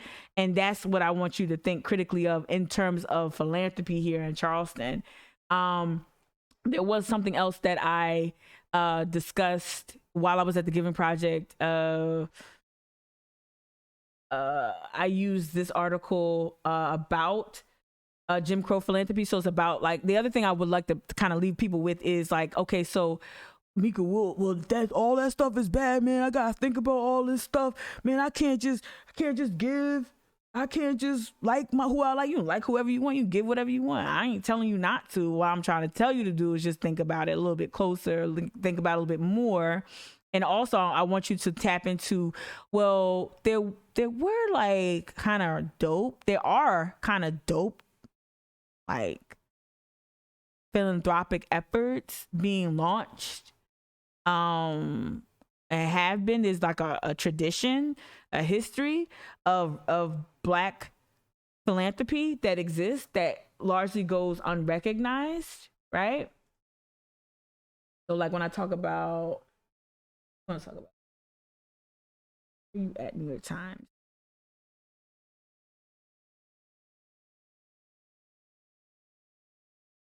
Ooh, that's a good one. What is the nonprofit industrial complex? This right here, this is somebody put together a zine. I thought this was dope. You might just read that caption, that abstract there. I'm trying to give you alternatives. We're gonna go back to this study too, Philanthrocapitalism, right? And it critiques of it, right? Yeah, so let's go to, I'm trying to find the New York Times article that I found. Ooh. The point and counterpoint. Now this is, no, let me do this. Okay, so this is Stanford Social Innovation. I ain't gonna read the counterpoint. Yep. I'm gonna be irresponsible and not read. I'm not gonna both sides of this shit. Y'all can do it later. Y'all can study, so point and counterpoint, philanthrocapitalism, all right? Philanthrocapitalism, a term that came into common practice, common parlance in 2006 to describe the need for philanthropy to become more like for-profit markets with investors and social returns. Hello, coastal community. Social returns and becoming a social sector wedge issue. The reason, the increasingly uneasy relationship between markets, democracy, and economic inequality. All right. So in the Stanford Social Innovation Review, first ever point counterpoint, Kavita Ramdas, executive director of Ripples to Waves. All right. She offers a critique of philanthrocapitalism. I'm only going to read her critique. Let's just read some of her critique right here. All right. It says, recently Bill and Melinda Gates. This was written, I think, 2011. All right. Recently Bill and Melinda Gates were in my homeland of India meeting with the richest men, and they were all men so far, richest men of the Indian elite. They were seeking to persuade Indian billionaires to join an elite international club, the Philanthrocapitalists, who have taken the giving pledge, a pledge to give at least half of their wealth to charity in their lifetime or at the time of their death, right? The giving pledge. I do hope that they succeed, and I would be delighted to learn that billionaires, she names the billionaires, I'm not gonna mess up their beautiful South Asian names, but she's listing a bunch of Indian billionaires. She hoped that she'd be delighted to learn that these billionaires had decided to make their contributions to philanthropic causes benefiting those less fortunate than themselves. It would certainly sit easier with most Indian citizens than watching another 27-story single-family home being built in Mumbai with a helipad and a rooftop swimming pool. Ooh, that sounds almost like Charleston, right? My concern, however, is that far too few in this elite club are willing to ask themselves the hard questions about this model of economic growth that has made their phenomenal acquisition of wealth possible, right? So the very markets that made them wealthy, you're using that model in philanthropy. That's a really good question, right? In a nation, she's talking about India, in a nation where more than 800 million people still languish in poverty, right? I want to get back to the model being problematic. Let's see if we can find that. All right. Social change philanthropy, in contrast to traditional charity, must be measured by its capacity to question the dominant development model, to seek the root causes of inequality. This is my point right here. Seeking the root causes of inequality and engage in the practice of self-reflection that also seeks to expand its accountability, right? Seeks to expand its accountability to the broader public that it seeks to serve. Like I mentioned that earlier, I said, what's missing from Charleston Forum? Accountability. What's missing from Charleston Forum? A racial analysis, a class analysis. What's missing from Friends of Joseph Floyd Manor? A Black liberation analysis and accountability. You're talking about, you're lifting up these conditions that these 200 people have been like relinquished to. These poor people have been pushed to these conditions in a condemnable building, but you're not asking yourself, well, how did this happen? Because that will require you actually to kind of not be friends with a lot of these problematic institutions, right? One day we got to be more invested in creating change than we are in having access to powerful institutions and people. One day we got to just say, hey, I really am, I got to create change. And I got to do this. I can't worry about having access to Mayor Tecklenburg. I can't worry about having access to a YWCA mixer. I can't worry about having access to awards. I can't worry about having access to, like, you. At one point we say, you know what? I got to create change. I'm accountable to my people. I'm accountable to the public. One day we got to get to that point. And I think a lot of nonprofits here, the shitty ones that I lifted up and others, really have a problem with like saying, you know, okay, you know what, I might not need access to this stuff. It might not be as important as I think it is. And I understand, again, people have to pay bills and all that. I fundamentally believe it's harder. It takes more imagination, but I'm doing it right now. You gotta be able to like, I jumped out of the metaphorical window and saying I just can no longer like worry about access to these spaces that have always been historically hostile to Black people, Black women like me, Black women of size, right? I just can't continue to desire that. I gotta fight for change. That's how I feel. And the funny thing is, y'all, if you build a platform that's too hard to ignore, which I hope this is what Mic'd Up becomes, not just my voice, but the things I want to do with Mic'd Up and do with the Charleston Activist Network, I do hope that it becomes too loud to ignore. And then that way, like, if there's a need for access to a person, it'll come, because people will want to. It's crazy how, like, I've seen people who I respect and admire, people I would love to interview, pretty much ignore a lot of my work. And then like scramble to go to like an inferior platform because they've got eyes, because they've got viewership, right? And at first I used to really feel sad about that. Now it's like a badge of honor, because if you want to go ahead to this bullshit platform when no one's asking you a tough question, you know, the setup is janky, the production value is buns. If you want to do all that because they got more eyes, do it. You know, and they're centering white supremacy, go ahead and do it. That's how I feel, right? We as melanin deficient. What's this? Oh my God, that's what we've got in us. 2 hours. Oh, I'm reading backwards. Okay. Thank you for the hearts, and thank you, D. Thank you. I hope I am saying something that resonates, right? But let me switch back, get it off me, and get back into the system real quick. Only then can a private and public philanthropy realize the potential. Private and public philanthropy realize the potential as a genuine catalyst for transformative social change, not charity. Change, not charity, right? And then she went on to say, in my experience, while there certainly are foundations and individual donors who are willing to engage in a more self-critical analysis and open themselves to a greater public scrutiny. Hello, Anna Marks was just asking you to be a little more open to some self-critical analysis. Anna's just asking questions that encourage greater public scrutiny. Hello, no one's putting you in jail. This podcast, this live stream, ain't nobody going to jail. I'm talking that stuff about Jen Wright. I'm talking that stuff about Mr. Duffy. I'm talking that stuff about the young lady from Floyd Manor and Boomtown. Ain't nothing gonna happen to them. Ain't nothing. Duffy's still gonna have a racist cop be a keynote speaker at his race forum. old girl's still gonna do mutual aid without a black liberation analysis, without a class analysis. Jim Wright's still gonna enjoy, privileges of being a staff member at College of Charleston. Ain't nothing gonna happen. Historic Foundation still gonna have a Westboro version of slavery or slavery enactment.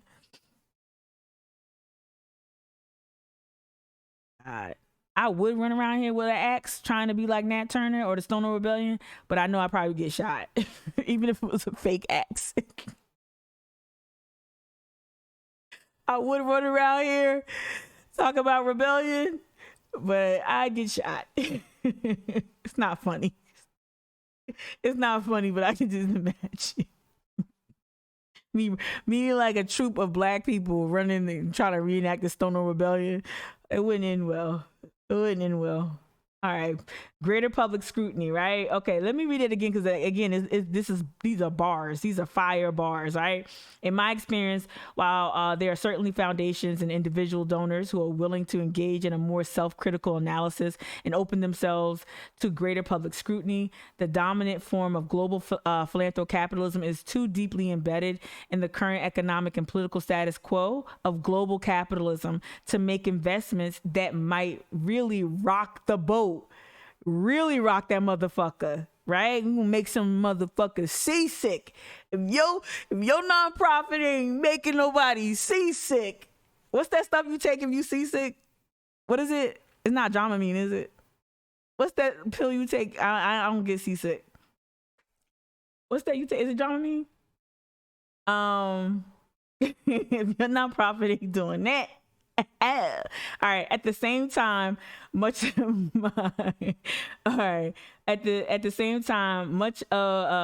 my relief, citizen-led social justice movements around the globe, many funded by social change philanthropies, are emerging to challenge the substance, form, and direction of philanthrocapitalism. That's true. Dramamine, y'all said it. Kid, how you know? Kid, you be on somebody's yacht, innit? Kia be up there yachting it up. I just see Kia with like champagne. I'm not saying you wouldn't know. Okay.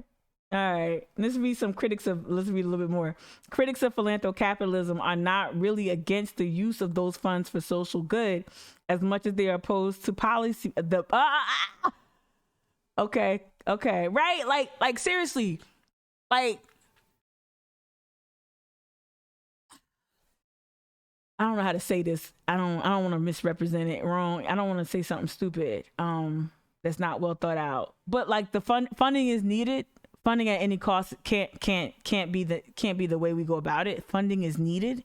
We need these resources. It'd be great if Women's March or any organization that was affiliated with who didn't pay me. It would be great if they did. Prioritize payment, right? Oh my gosh, you did, Akia. You so cute. Private plane life. You get seasick on plane? You silly. Oh, the champagne.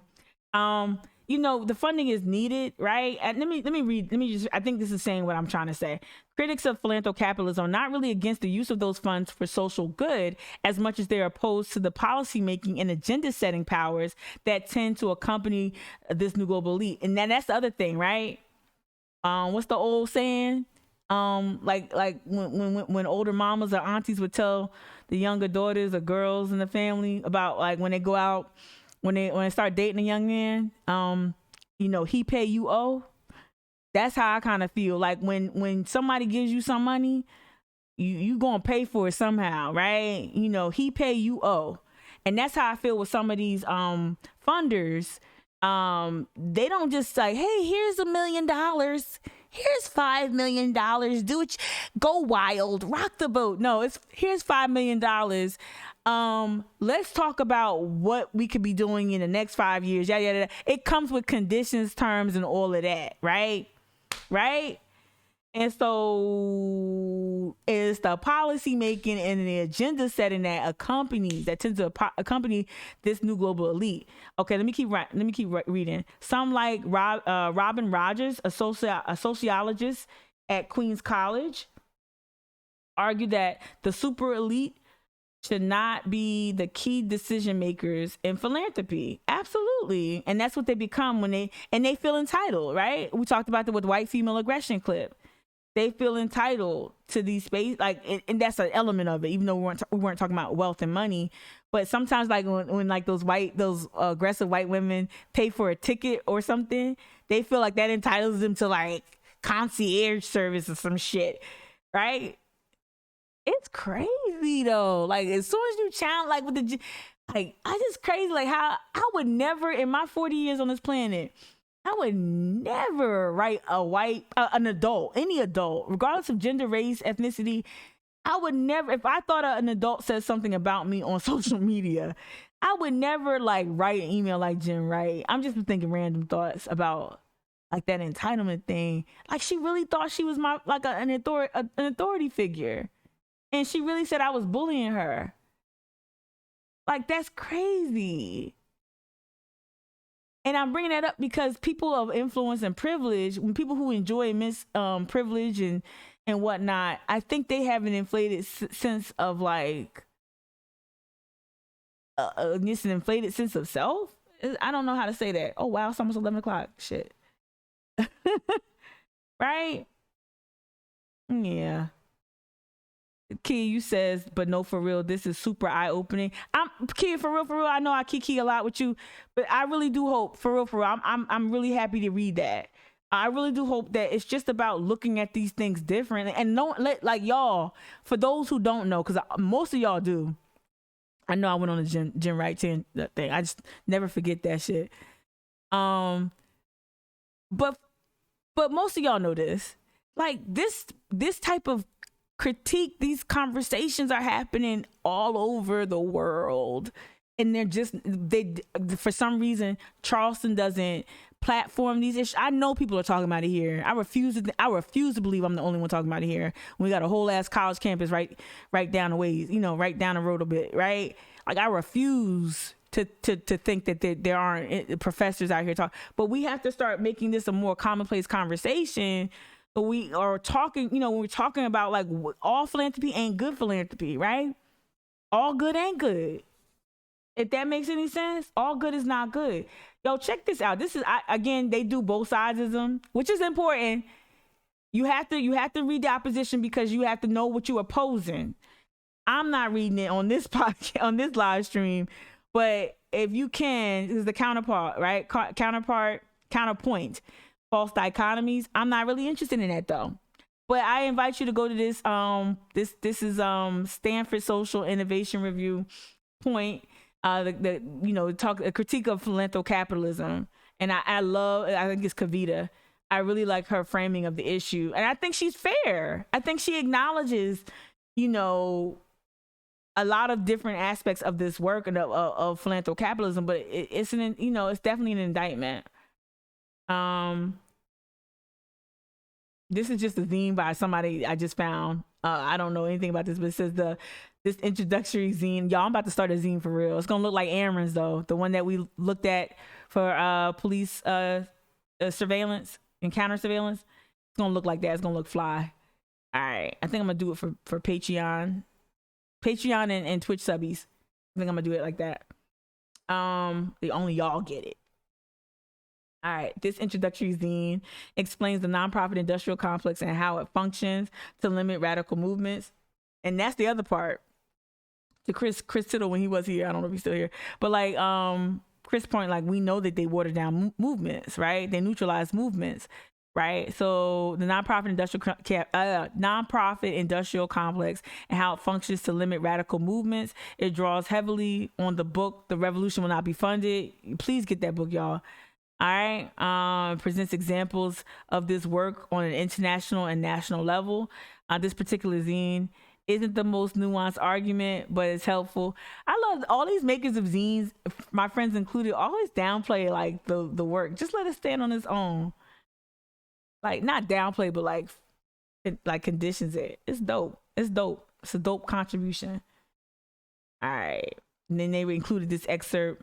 The nonprofit industrial complex, or NPIC, is a system of relationships between the state, local, and federal governments, the owning class, foundations, and nonprofit / NGO social service and social justice organization that results in surveillance, control, derailment, and everyday management of political movements.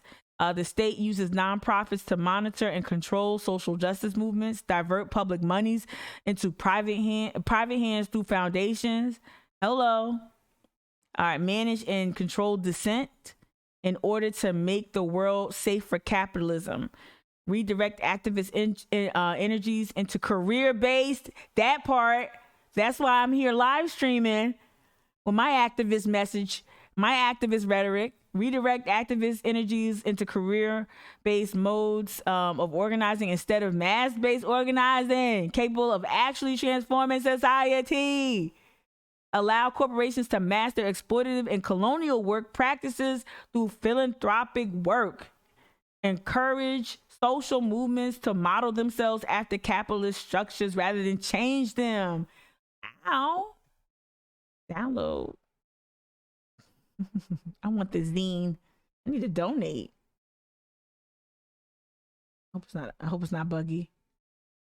Yeah, I need to donate. Oh, that's what's up. I want to get that new. So also, like what I wanted to do, let me see, Captain Glitter, as someone who wants to fix issues in the community, is so damn frustrating that other people in the same boat aren't willing to be critical. This is the thing too. Okay, so we all know that all oppression is linked, right? We all know that all oppression is linked. I think that if you're, this is oversimplification. If you're passionate about, let's say, a thing like, so Friends of Gas and Creek is about environmental racism, right? But I could argue, and I think some of my comments will argue that we do more than that, right? We talk about the archive, we talk about the history, we talk about science, we do a lot of things, education, and I would say get with a clique like a FOGC. Start partnering, and maybe we're not the most active, like in terms of like we're not meeting and sharing lunch and nothing like that, but there are enough spaces that we create, enough regular calls that we create, or things like that we could create for people who want to engage with our work.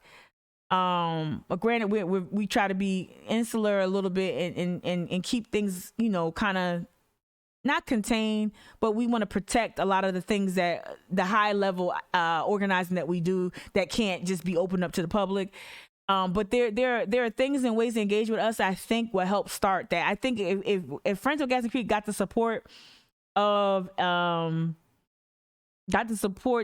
looked like what that young lady's able to bring in with her regular mutual aid efforts, got that kind of support.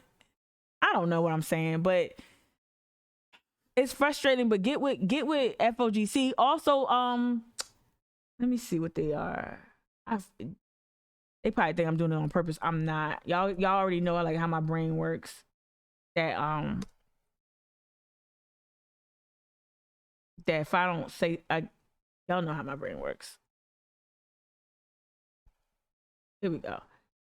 Also, like.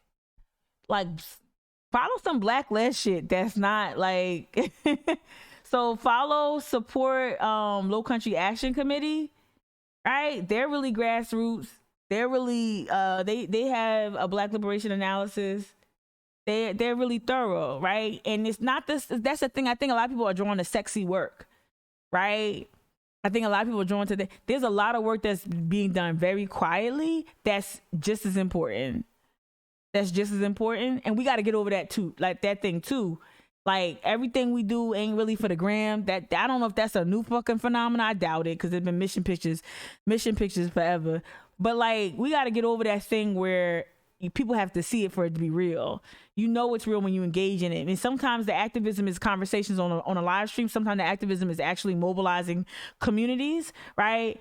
Sometimes it is fundraising. I don't know, it could take on so many different forms, but like sometimes it's like really quiet work being done. I say that because sometimes when I think of Low Country Action Committee, I think about how quiet they are, but like they're doing quality work and they're supporting this Black-led work run by Black people. They are rooted in a Black local institution, and And they definitely, it's co-led by black femmes or black people who don't identify as men.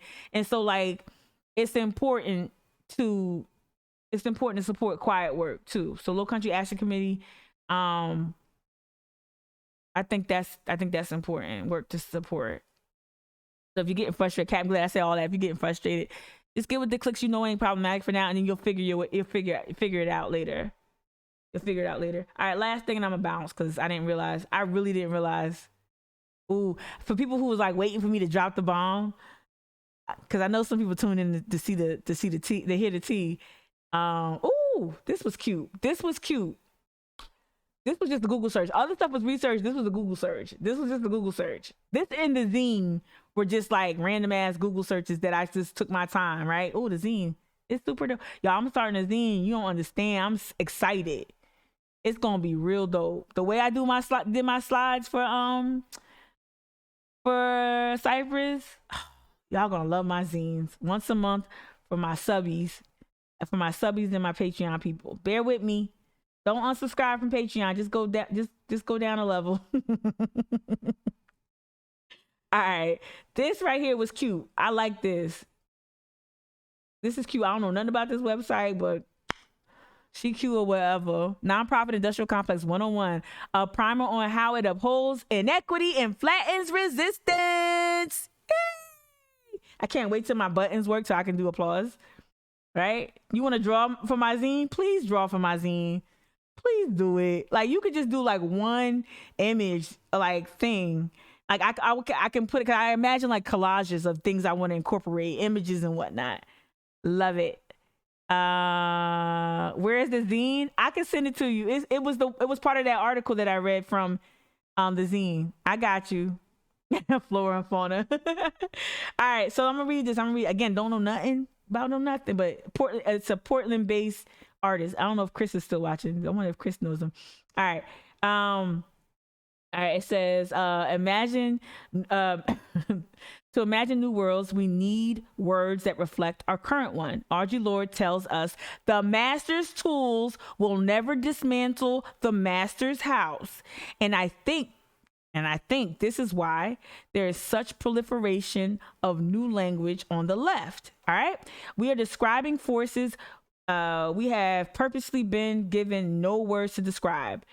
New words to talk about gender, race, identity. New words to talk about diversity of internal experiences. New words, sometimes a little too jargony, I ain't gonna lie. New words to talk about the oppressive ways society is organized. We create these new words to describe truths that we know deeply and simply, but have not yet heard someone else speak. I believe creating and updating lexicons are crucial in helping us see our world more clearly. I also believe it's important to take time and define and explain these words for people who aren't around when they were crafted, because we risk excluding people with language, very much so. The jargon can get heavy, y'all. That seems overly technical if we don't, right? So then they go down here. So what is the industrial complex? So they're talking about nonprofit industrial complex. All right. There's a substantial amount of idealism in the mainstream imagination when it comes to nonprofits. Let me read that again. There's a substantial amount of idealism in the mainstream imagination when it comes to nonprofits, wine and food. Okay. Charitable nonprofits embody the best of America, in quotes, that's in quotes, proclaims the National Council of Nonprofits. They provide a way for people to work together for a common good, transforming shared beliefs in hopes into action. Nonprofits are held up as a path toward making the world a better place. However, as with most mainstream narratives, the truth is far messier. It is. All right. This is because of the nonprofit industrial complex. Okay. It's a little like setting off to explore the wilderness of radical change, only to realize you're in a man-made hedge maze. If you're in a man-made hedge maze, leading in one direction, Each bend of the maze is erected by a network of public and private entities, including the state, businesses, individuals, and nonprofits themselves, who make decisions that uphold the power each of them has in society. Let me read that one more time. Right? So it's like setting off to explore the wilderness of radical change, only to realize that you're in a man-made hedge maze. All right, think The Shining, leading in one direction. Each bend of the maze is erected by a network of public and private entities, including the state, businesses, individuals, and nonprofits themselves, who make decisions that uphold the power each of them has in society.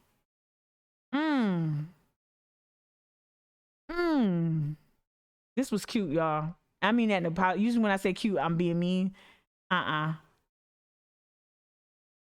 Woo! The nonprofit industrial complex helps rich maintain control over wealth and over our movements. This April, Jeff Bezos generated, I forgot what date this was made. I think this was in 2020. This April, Jeff Bezos generated dozens of headlines by donating $100 million to Feeding America to combat food insecurity in the wake of COVID-19. The scale of this donation created a screen of good PR at a time when Bezos and upper management at Amazon have come under fire for firing warehouse workers. Demanding safe working conditions, right? Destroying that whole unionizing effort, right? All right, working conditions during the pandemic. And while $100 million may seem like a large sum, it's only 0.5% of Bezos' total wealth. Bezos may be an extreme example of wealth, but he embodies big philanthropy's norms rather than the exception. Nonprofits, here we go. This is my part right here. Nonprofits unwittingly become a part of a story the wealthy elite use to normalize their wealth and avoid public scrutiny of their role in creating economic equity. Think Ben Navarro with the schools, y'all. Think Anita Zucker. Okay? All right, we are taught to see the wealthy's charitable giving as proof of their moral character, and it's not. They didn't make that money. Ain't no ethical billionaires at all. So you can cut it. All right? We are taught to see wealthy's charitable giving, and I know they're talking about their charitable giving, but just think about how they made their wealth. We are taught to see the wealthy's charitable giving as proof of their moral character instead of wondering how they came to have so much goddamn money in the fucking first place. They ain't say that, but I said it. Right? Yep, Ben Navarro scholarships. It's a car wash. It's a moral car wash. Y'all, check this out. This was written August, a year ago, almost over a year ago. Check that shit out. I like that. I like that one. I got these bookmarks, so if you get me before the end of the week before I erase these bookmarks. I'm up here looking for the whole time looking for a New York Times article, and it was a Washington Post article. All right, I'm gonna do this and I'm gonna dip. Oh, it's 11. I'm gonna dip. This is another one. So this is how I'll dismount. I'm trying to land the Simone Biles here. All right. Black Americans donate at a higher share of their wealth than whites. So this is the other thing too about how like a lot of the giving here in Charleston is racialized because of the paternalistic qualities of shitty philanthropy here.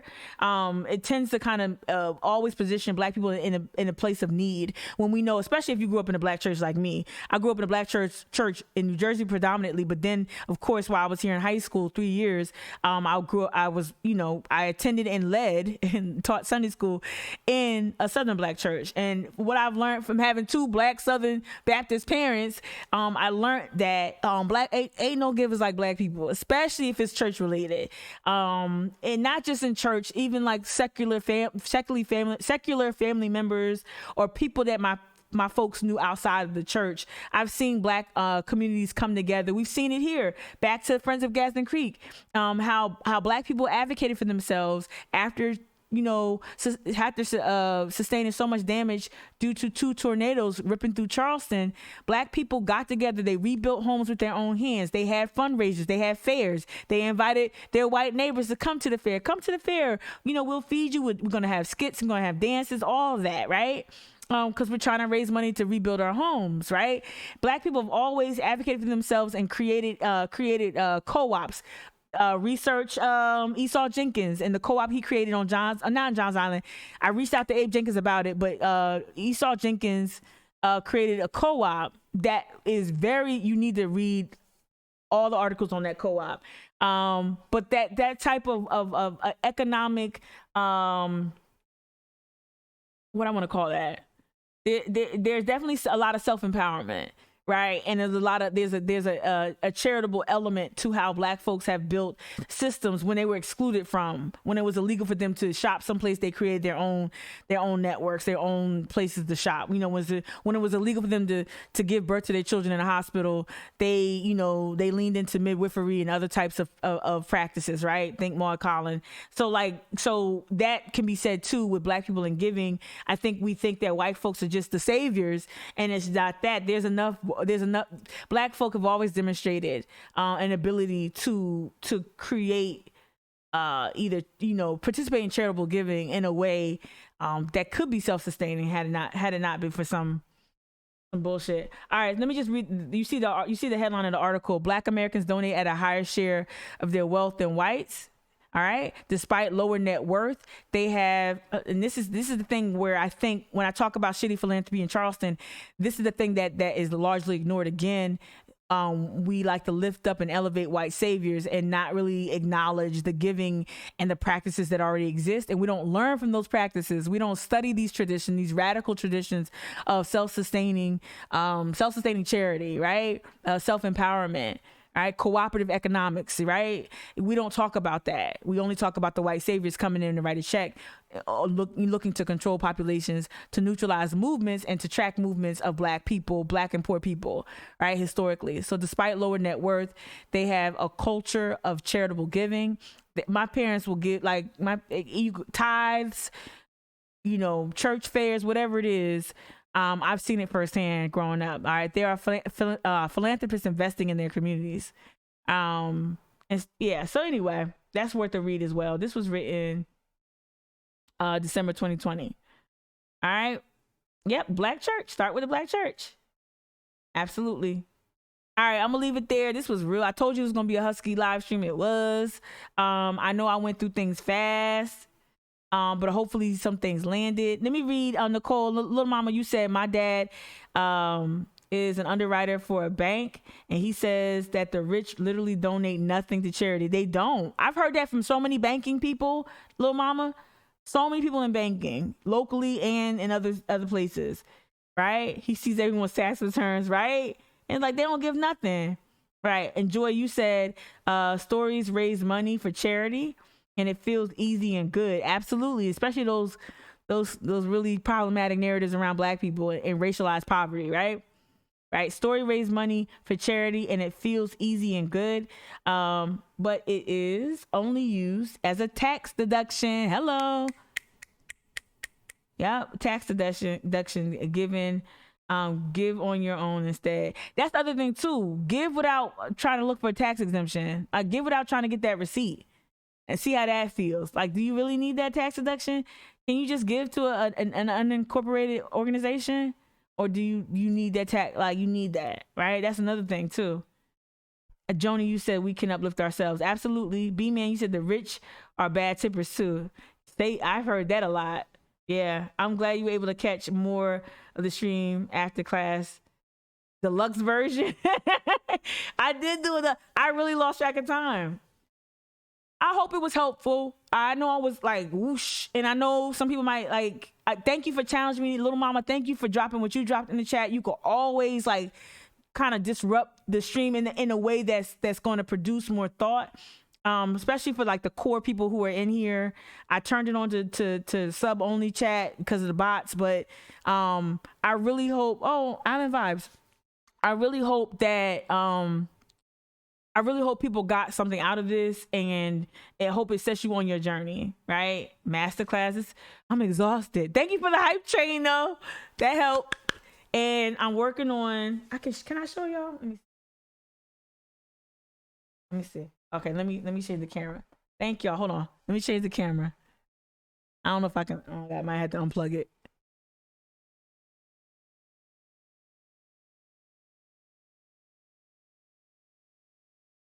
So I got a new thing. Because we're going to have to be a real show and a real live stream, real production. So this is called, I can't, because all right. So this is called The Road. Y'all don't understand how hype I was when this came. So this is the Rodecaster Pro. I'll be able to like basically have like a radio show. The big white buttons are like where sound effects and my intro will go. I can take calls. I can have, when I do in-person podcasts, I can have up to 4 guests. And this was an investment. It cost more than this mic, and you know this mic wasn't cheap.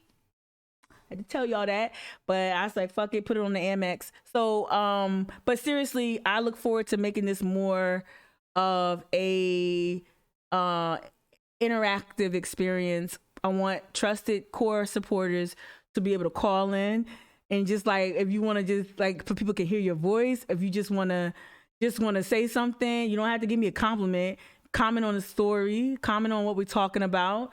You don't understand, like, no, like think about your favorite Christmas present as a kid.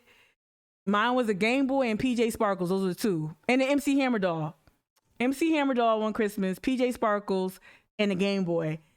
This is how I felt like this is PJ Sparkles. Like, I'm so excited. I'm so excited. Talk to y'all. Anybody who's into audio production, you know how real that motherfucker is. Oh, I'm so excited. Okay. I'm so excited. Keep supporting. Yeah. Share this live stream. Okay. Real quick.